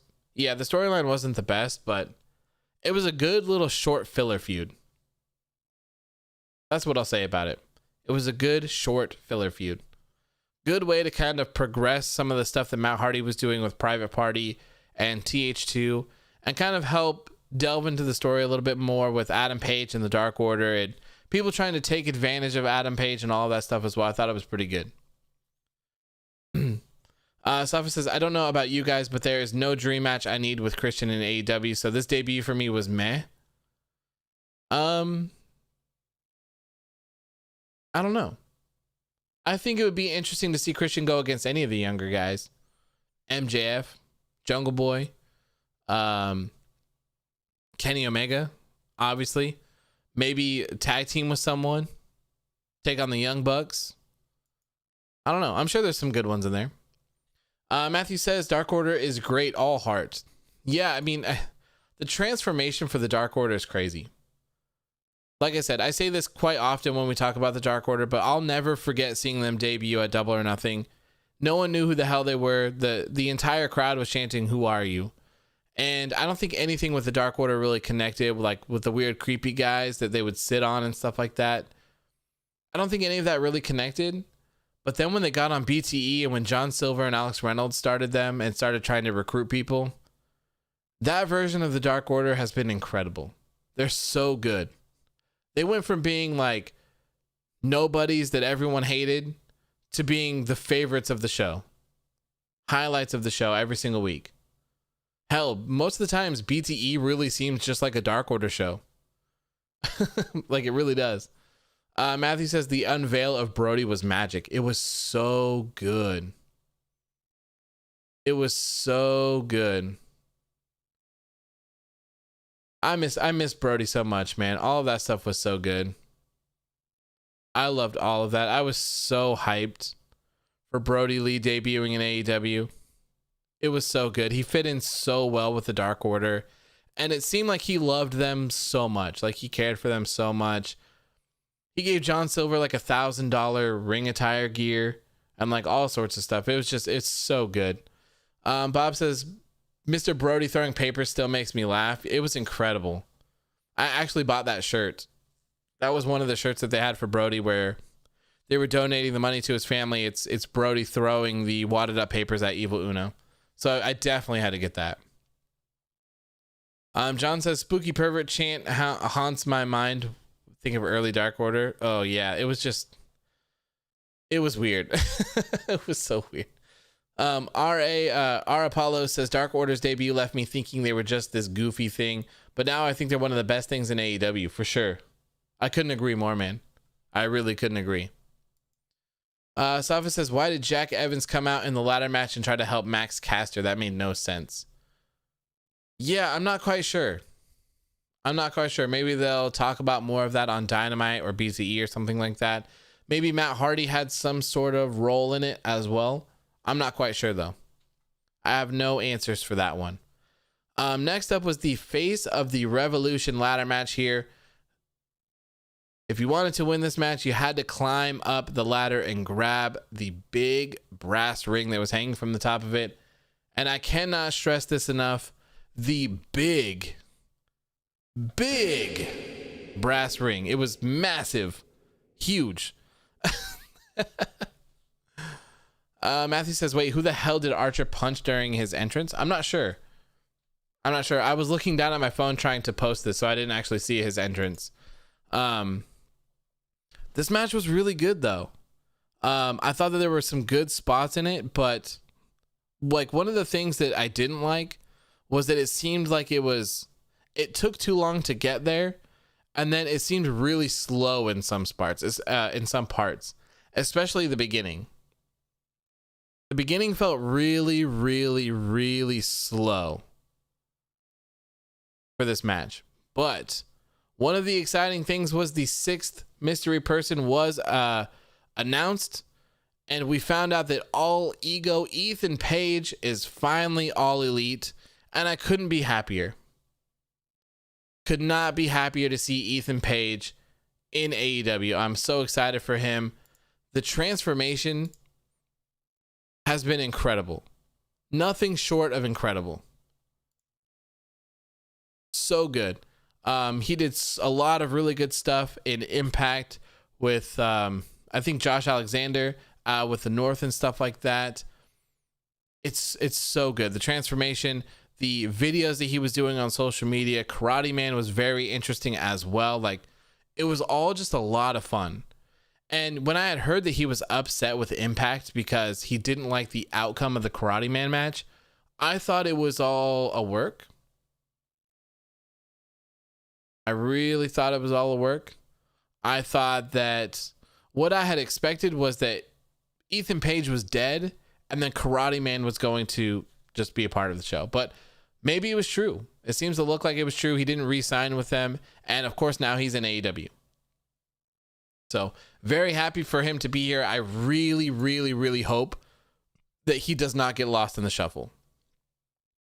I really hope that he does not get lost in the shuffle here. And I think I say this a lot, but AEW is too crowded right now.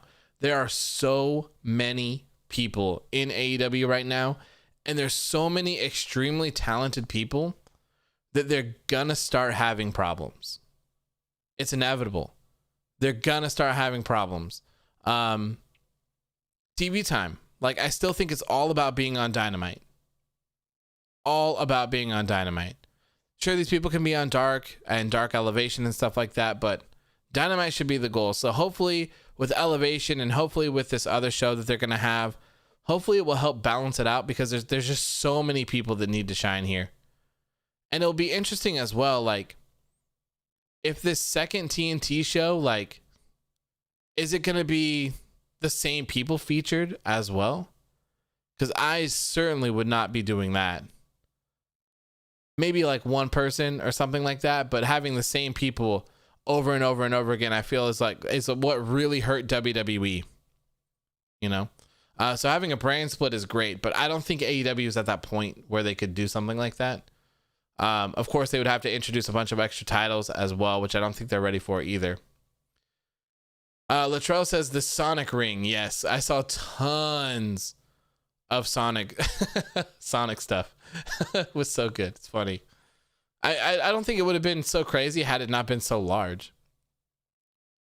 Fly says powerbomb on the ladder with Archer in between was amazing. Yeah, that was crazy. That looked brutal. John says Ethan Page versus MJF. I need that. Yeah, I would love it. I would love it. I would love to see Ethan Page work with a lot of the AEW guys. So I can't wait. Like I said, I really hope that he does not get lost in the shuffle. Bob says, like, NXT's women's division way too stacked. Yes, it is. It's so stacked. And there's too many. Tonight we added Ethan Page and Christian as well. And, you know, we're going to have to figure out what Sting does as well. We still don't know what Sting here is for, and we don't know what he's going to do afterwards.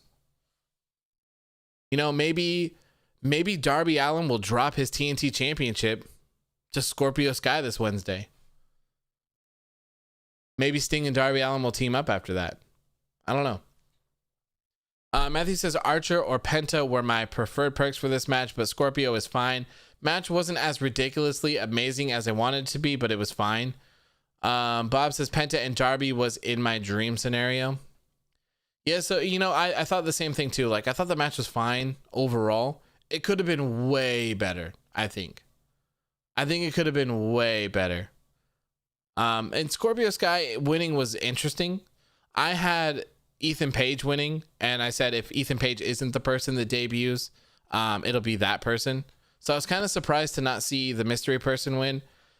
I'm totally fine with Scorpio Sky winning.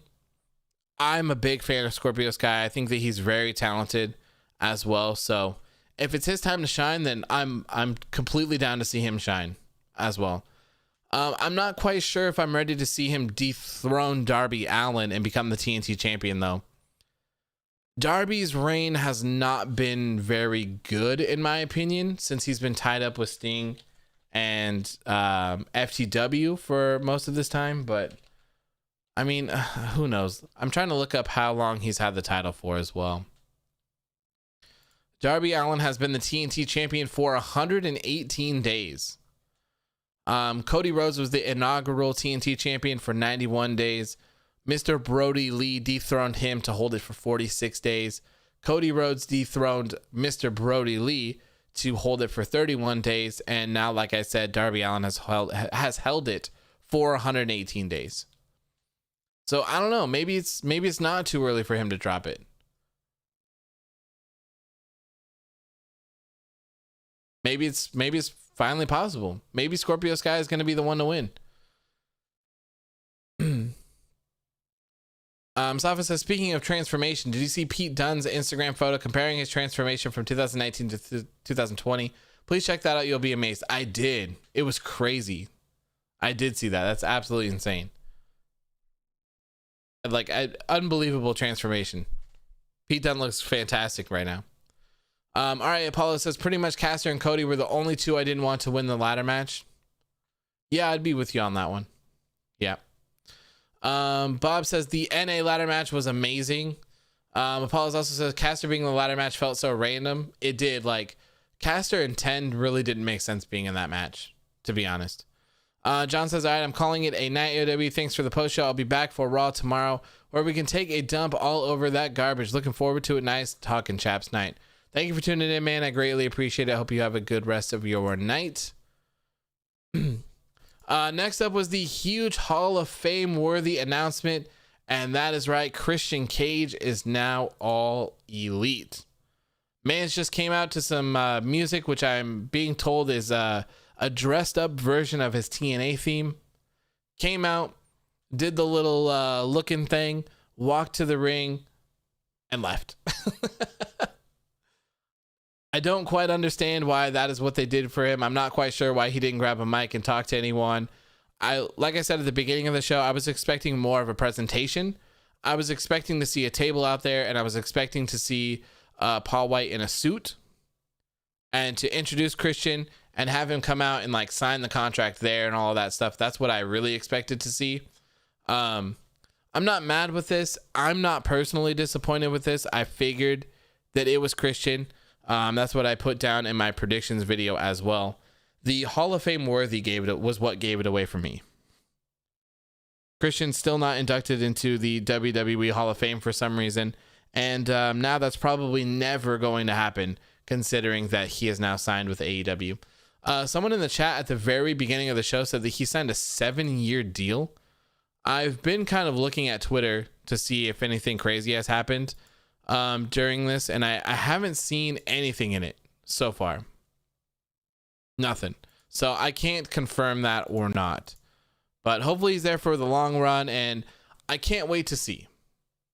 I can't wait to see what Christian has to offer the company. If he can go, I really want to see him go. I really do. I'm very happy for him. You know, it's so crazy how we've seen so many people who were forced to retire said that they'd never come back, and now look, here they are. Sting, we didn't ever think we were going to see Sting wrestle again. We never thought we'd see Edge again. We never thought we'd see Christian again. I also hear, you know, we never thought we'd see Jason Jordan again, but I hear that he's trying to come back as well. So maybe Jason Jordan will get cleared and return to WWE as well. That'd probably be really good for Chad Gable if they could pair them back up together. And who knows, maybe Paige will be in the same boat as well. Maybe Paige will be able to make a return. It's so crazy. Matthew said, I was almost half expecting someone else to come out. I was fully expecting to see Christian. I was sold on it. Safa says this was so weird they gave him 90 seconds. Yeah, I like I said, I don't understand. This would have been crazy to just not announce. It would have been crazy to not announce. This would have been so much more hype. So much more hype. I think that announcing it really bit them in the ass. No matter what AEW does, if they're ever talking about a secret person that they're going to sign, everyone in the free world is screaming CM Punk from the rooftops. Like, that's all they can think about is CM Punk.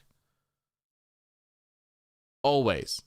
And now this time Brock Lesnar was added to the mix as well. And I think way too many people were looking too close into that, since I said earlier, Brock Lesnar does not have any merchandise on the WWE shop right now. So a lot of people were like, wow, they pulled his merch. They're pissed off. Brock Lesnar's going to show up on AEW. There was no way. No way. I don't think Christian was a bad choice by any means. Like I said, I hope that he can still go. I'm not quite sure if he's going to be that difference maker that they're expecting. But we will have we have 5 more weeks or so until we think that NXT is moving to Tuesdays. So I guess we'll kind of be able to see if Christian is able to draw anything for Dynamite on Wednesdays. We also have Ethan Page as well, which I'm not quite sure if he'll help them at all. Maybe some Impact people will come over and watch. I don't know. I've seen quite a few people say that they're actually going to watch AEW now because of Christian. So who knows? Who knows? Everyone is clamoring to seeing AEW hit that sweet 1 million every single week. I'm not quite sure why it's such a big deal, considering they're usually in the top 3 to top 5 cable shows. I don't think it's going to make that much of a difference, but hey, if this puts them over, then it puts them over. Good for them. And I definitely think they're gonna go over when NXT moves, for sure. For sure. King Aladdin says, who thinks that AEW will sign Zelina Vega? 100%. I think so. Safa says, the reaction I've seen is 50-50. I'm just meh. Yeah, like I said, if this would have been just a surprise, a random out of the blue surprise, I think it would have been a bigger deal. But hyping up before, I think, bit him in the ass, for sure. I've seen a lot of 50-50 too, but anytime AEW debuts someone, even if they even just walked out on WWE television one time, that's all you pretty much see is like, oh, they hired another WWE guy. So I've seen a lot of those. I don't really pay too much attention to it. Don't pay too much attention to it. What if it was me? Well, you know, they already have Sting, so why have AEW Sting as well? Just Sting up your roster there. Next up was one of my favorite matches of the night here. Well, wow, we're at 2 hours. 2 hours. At least we're close to the end of the show here. This was my favorite show of this was my favorite match of the night by far.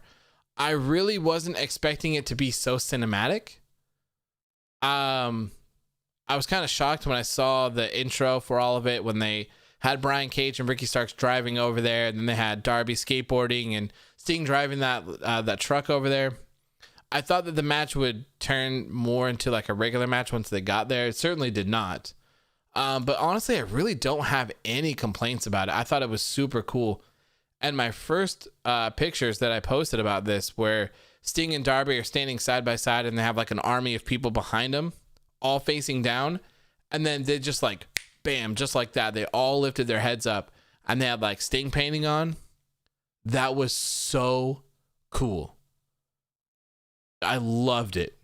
Absolutely loved this. Matthew says Stinger's face paint was great. Yes, it was so good to see him do like the half Sting, half like Darby Allin kind of gimmick. It was so good, man. So good. Marcel says Cody was playing the Roman Reigns role where you thought he was going to win, but you didn't want it. Yeah, I saw a lot of people really mad. I saw a lot of people who were like, wow, Cody, they're doing the whole like injury thing, and then he's going to come back out and win the whole thing. But he didn't. Thankfully, he didn't. I think that would have been a terrible idea, but they didn't do it, so thank God. Anthony says, hi, Authors of Wrestling. I just subscribed to the channel a few seconds ago. Thank you, man. I really appreciate it. I'll give you some woos here. I wish this thing updated in real time so I could say thank you to you guys, but unfortunately it doesn't. It does not. King Aladdin says Sting looks great for being 61. He did. Sting looked really good. Darby looked good. Ricky Starks looked really good. Brian Cage looked good. This whole thing looked amazing. King Aladdin, you too. Okay, well, thank you, man. I really appreciate it. Thank you for subscribing. Always a pleasure to have you guys here. But yeah, this was fantastic. The cinematic shots were super good. The color grading was really, really, really good as well. I loved this. Some of the colors really popped, especially when you had Powerhouse Hobbs come out and attack. I think it was Darby with that bright orange like mask thing on. It looked so good in the dark like that. I thought this was incredible. Safa says, bro, I died when Will Hobbs came out in that orange mask. Was I supposed to believe that that was someone else? No, I think it was for effect. I think it was for the effect. I think the orange was just supposed to pop. I think it was supposed to be like a color pop. That's my guess. Marcel says Darby Allin was the director. Yeah, that's what someone else said. That's crazy. Like, shout out to Darby, because this was incredible. This was incredible. Anthony says Sting is way older than Gold and Sting is kicking way more ass. Yes, 100%. And you know, one of the things that I couldn't help but think about this entire thing was, man, the setting for this is so good. How cool would this have been if this was a cinematic match between the Sting and The Undertaker? Why couldn't WWE just give us this? That one match. Sting wanted it. Sting wanted it. He said he would come out of retirement and do this match in WWE. A cinematic match between The Undertaker and Sting. It's cinematic. They could have done whatever the hell they wanted to. It would have been so good. I mean, you can make the argument as like, well, who would win, who would lose? I have no clue. But just to see those two finally face to face and make this happen, it just would have been so good. Anthony says, who do you think I could get turned on by C. Waterton's face in Team Taz for me? I think, wait, what? Oh, you think Hook's going to turn on Team Taz? That'd be interesting. Let's see. I'm trying to read chat here. Matthew says, again, Taz on commentary was hilarious and menacing. It was so good. And that's, you know, something else that I noticed. A lot of people were complaining about the commentary. They said that since it was a cinematic match, it didn't need to have the commentary on it. But I kind of disagree. I think that it connected it well. I think that it made it feel like it was happening live and that it wasn't filmed and cinematic. So I thought it brought both of the worlds together. And there's always something about Taz on commentary. He's so good at it. And like I said earlier in the show, there was that spot where Sting and Brian Cage were down. Sting gets up. Brian Cage gets up right after him. And Taz does this like menacing evil laugh. It is perfect. It's so good. I loved it. I loved everything about this. And then of course the ending here where Darby Allin dives through the window. That was absolutely insane. Absolutely insane. That's not what I was expecting to see tonight. Just drives through Brian Cage, and then Sting gets the win over Ricky Starks to close out the match. Very, very good. The closing segment of this was a very close-up of Sting's face. I loved this. Absolutely loved this. Anthony says because I think he has two messages here. Who do you think the Hook thing.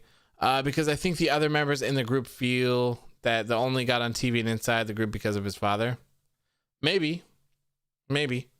I still feel like Hobbs would be well on his own. And I still don't like the name Powerhouse Hobbs. I don't know. It's weird. It's weird to me. Anthony says, could you imagine that some does commentary for a horror movie? Be kind of weird. But for pro wrestling, I think it fit in pretty well with this. Next up is our main event of the night, where we saw Kenny Omega defending his AEW World Championship against Jon Moxley in an exploding barbed wire death match. This was crazy. I told you guys at the beginning of the show that I've never seen an actual exploding barbed wire death match. I have not seen any of that, so I'm not sure if this wasn't as brutal as it was supposed to be in Japan or whatever it was back in the day, but I actually really enjoyed this. There was a lot of people that I saw that weren't really happy with the quote unquote explosions. But like, what did you really expect? you know? I did you really expect them to put like a grenade on the ropes and have them blow off a limb or something like that? FQ says, I hate your YouTube account and I hate wrestling. Well, that's cool, man. You have fun with that one. Okay, well, another spammer. See you later, my friend. Anthony says, what are your opinions on the big surprise of Christian Cage debuting tonight? I think it's great. Bob says, good night, AEW. Great show. As always, got to finish some work. No worries, man. Thank you for tuning in. I greatly appreciate it. It's been a pleasure having you here. And yeah, we're about to wrap this up as well because it's getting pretty late. It is 11 for me. Deadlock says the bit where Sting threw his bat up through the window area was cool. Good shot. It was really good. And then, you know, Darby throwing it down to him was great as well. Let's see here. Matthew says the explosions mid-match were fine, and the one on the outside was really nice. Completely agree. Bob says, thank you, man. Your shows help me enjoy wrestling a lot more. Thank you. I'm very glad to hear that. That's awesome. Anthony says, I think the fans in general expected there to be a big explosion with the ring exploding because of Dynamite, and we only got sparklers. Don't you think that was a huge letdown? Oh, absolutely. 100% I think it was a huge letdown. It was terrible. It was one of the worst endings to a pay-per-view I've ever seen in my life. King Aladdin says, this is my first stream. Well, hopefully you're having a good time, man. We do these for every single show. So every Monday, every Wednesday, every Friday, and for every pay-per-view as well. If there's a pay-per-view on Saturdays, usually there's a predictions video as well. And we just do some topic videos as well. Zach Stone says only 11 p.m. for you, Detective. Damn, it's 7:05 a.m. over here. You're crazy, man. You're crazy. I'd be sleeping. I'd be dead sleeping right now. Dead sleeping. But yeah, anyways, for these, I thought that the explosions inside the ring were completely fine. I didn't mind them whatsoever. It was obviously, this is more of a visual effect than it is anything else. If you thought that there were going to be like actual big explosions and blowing off limbs or something like that, then like, obviously that's your own fault. This is a show. They're not trying to actually harm their wrestlers, their employees, whatever the hell it is you want to call them. This match was very brutal though. Moxley was busted open very, very quickly, bleeding all over the place. Some really cool spots, you know. Kenny went face first into the ropes one time for an explosion and then got kicked into it again for his back. Kenny Omega hit Jon Moxley in the face with an exploding barbed wire bat. That was crazy cool as well. The explosions on the outside were really cool, like the flames and all of that. I thought all of that was really good. So like, I'm on board for this entire thing. On board for this entire match. It was fantastic. And I think that this feud deserved this violence. It deserved it. They've been feuding forever, off and on. The lights out match that they had was incredible. It was perfect. It was so good. So how do you step it up? You do this. Barbed wire, explosions. It's all good. It's all good.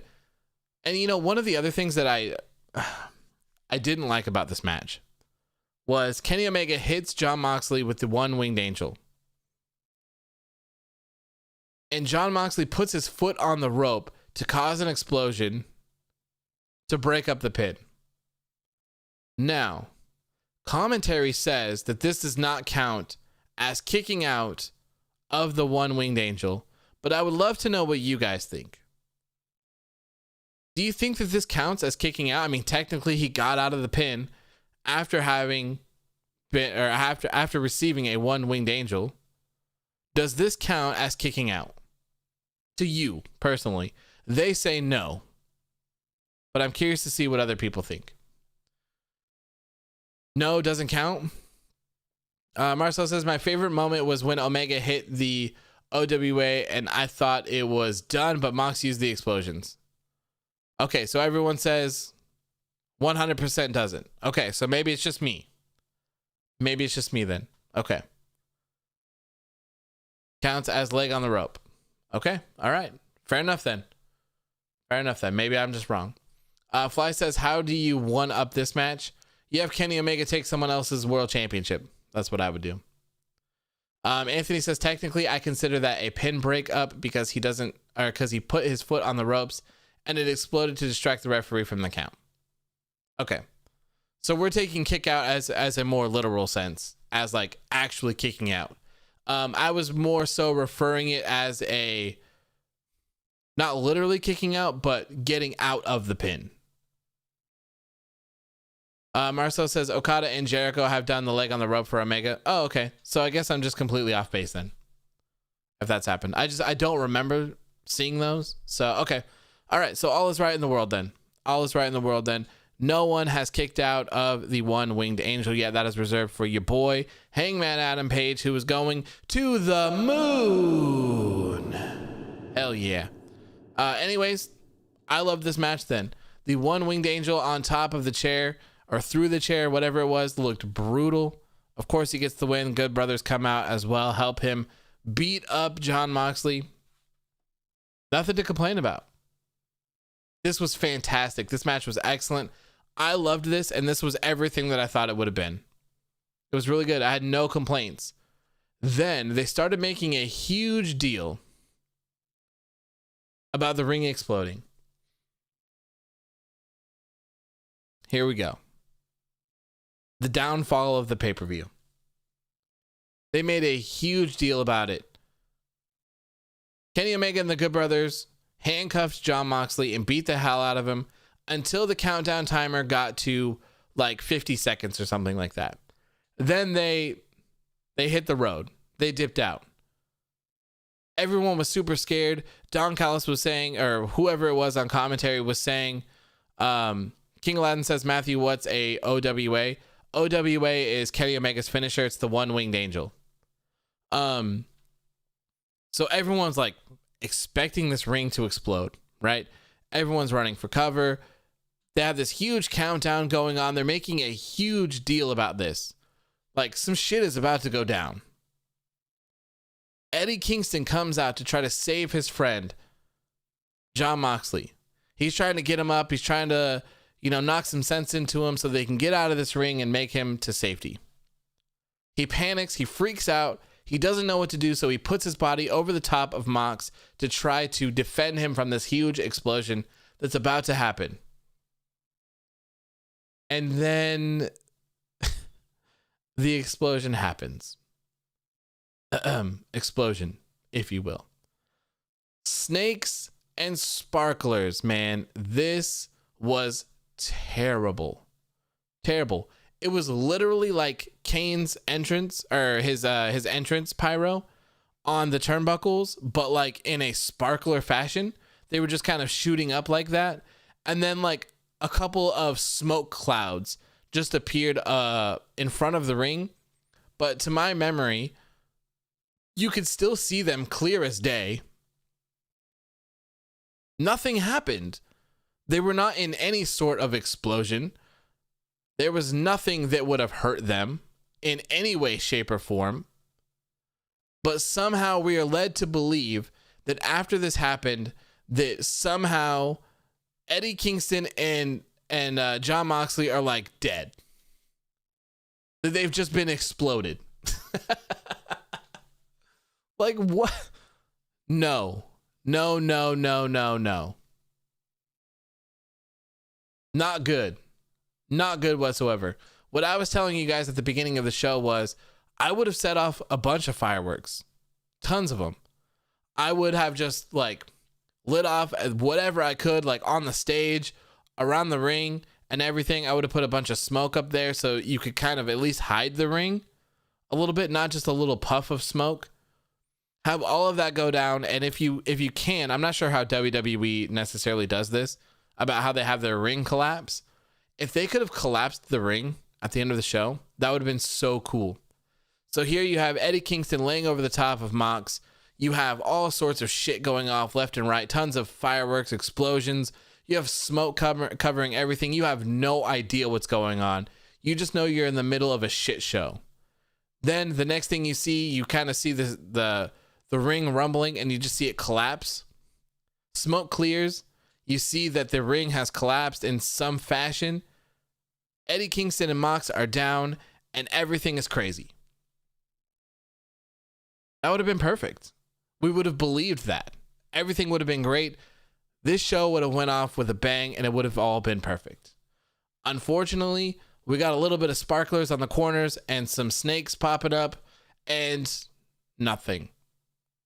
Of course, you could go with Moxley was just dead because he got the shit beat out of him for nearly 30 minutes and even afterwards, and was handcuffed, but Eddie Kingston had no reason to be harmed whatsoever. So him like laying down like he just got thrown out of a 4-story building did not make any sort of sense to me whatsoever. Fly says like Diesel's entrance. Yeah, like Marcel says, man, if the explosion was big, this would have been an incredible ending. Yeah, I couldn't agree more, man. I couldn't agree more. This would have been so good. Deadlock says smoke went off late. If smoke and bang first, then sparklers light up and make it look big. Should have dimmed the lights too to make a bigger noise. Literally a misfire. I mean, even with the little sparklers that they had going on, I don't think that justifies using the word explosion. You know, like when they say explosion, we're picturing exactly what happened on the sides with all of those. So why couldn't they just do that for like each side like twice or something? And then have those on there. And then do like the flames on the side again or something like that. I mean, I'm sure this stuff is probably expensive, so maybe that's why. Or maybe they had other stuff planned that just didn't go off. I'm not sure. It seems like they're going with the whole, like they're blaming it all on Kenny. That Kenny was the one behind this. Kenny was the one that built this. So Kenny's just a shitty engineer and he didn't know what he was doing. Which I'm fine with. That's fine with me. But the Eddie Kingston stuff at the end just didn't work for me. It didn't connect. And unfortunately, I think that this pay-per-view is going to be memed to death because of this. Anytime someone brings up Revolution, this is what you're going to hear about. Without a doubt. I think this is always going to be the case. You'll always hear about this shitty explosion. Anthony says maybe the match should just ended like The Fiend versus Randy. Yeah, I think this would have been much better had the match just ended. And why would you build explosives and not have some sort of failsafe where you couldn't turn them off? You know? Deadlock says Moxley covered it after by saying to the audience that that Kenny Omega couldn't make a good explosion. Yeah, we watched that at the beginning of the show too, but still, I mean, you can joke about that all you want, but it just doesn't explain what happened to Eddie Kingston. That's my problem. If this was the plan, I don't think they would have had Eddie Kingston do it because it doesn't make any sense whatsoever. God, how many comments are on these? 2, by the way. Probably a fortune, or like a million. 52, 126. That's not bad. I thought it'd be way more. Fly says Butcher should have picked Mox and carried him. He was in the stage with Eddie. Yeah, and that one I don't think it didn't have any sort of barbed wire on it, I believe. Matthew says poor Eddie looks like a goober now. Yeah, he does. I mean, maybe he'll cut some epic promo on BTE or something like that. Zach says the Good Brothers getting involved somewhat took away from a pretty great main event, just my opinion, but they didn't need to be there. I don't think they needed to be there either, but I think it kind of comes with Kenny Omega. You know? If you see Kenny Omega, you see that he's a heel and stuff, you can expect the Good Brothers to be there for sure. Anthony says, you know how the movie business has big bridge, I've done my time, make real explosions. When they're doing stunts, why doesn't the wrestling business do matches like we saw tonight? Well, because you can't actually make big explosions and hurt these people. And there's like people at ringside too. So they have to be like aware of all this stuff. You can't actually just put explosives out there. Deadlock says, yeah, Eddie will be the problem now. It was definitely not planned. They are just good at covering it, like with the oil. Yeah, I mean, they're doing a good job at covering it. If Eddie Kingston wouldn't have been there, I think this all would have been much easier to cover up, for sure. Ricky says, why didn't Christian re-sign with WWE? I'm not sure, man. I'm not sure. I was supposed to say bricks of dynamite. Oh, okay. I see you. No worries. Our Apollo says Eddie will definitely go above and beyond even when it's not necessary. Yeah, and I think, this whole goof with the pyros really overshadows the story here of Eddie Kingston kind of being a face and trying to help Mox and save the day. It completely overshadowed by this. It's a huge shame because I think that this all would have been very, very interesting, but we're not going to know. Unfortunately, we're not going to be able to know, all because of this dud explosion. It's going to ruin everything for them.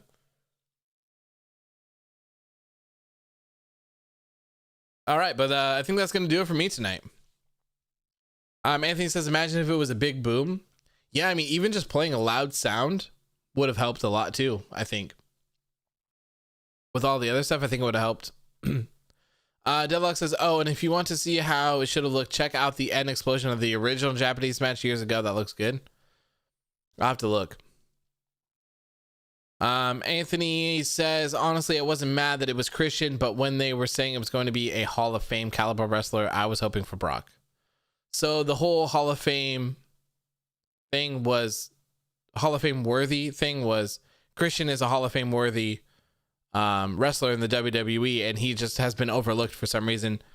It makes no sense. WWE has not given him a Hall of Fame induction. So I think at that point it was pretty obvious it was Christian.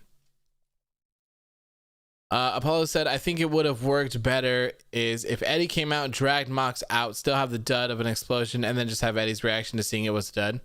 Yeah, you could have done that as well. Maybe they should have called it. Maybe they should have had someone call it on the fly if they could have, saying like, hey, don't sell that. Don't sell that. I don't know. But yeah, that's going to do it for me tonight, guys. It's getting a little bit late here. It's almost 11:30 and I have some work to do. And we've been live for almost 2.5 hours. 2.5 hours. Zach Stone, it's now 7:20. Thanks for the show, Detective. See you back here at the Raw Post Show. Enjoy the rest of your night. Thank you, man. I really appreciate it.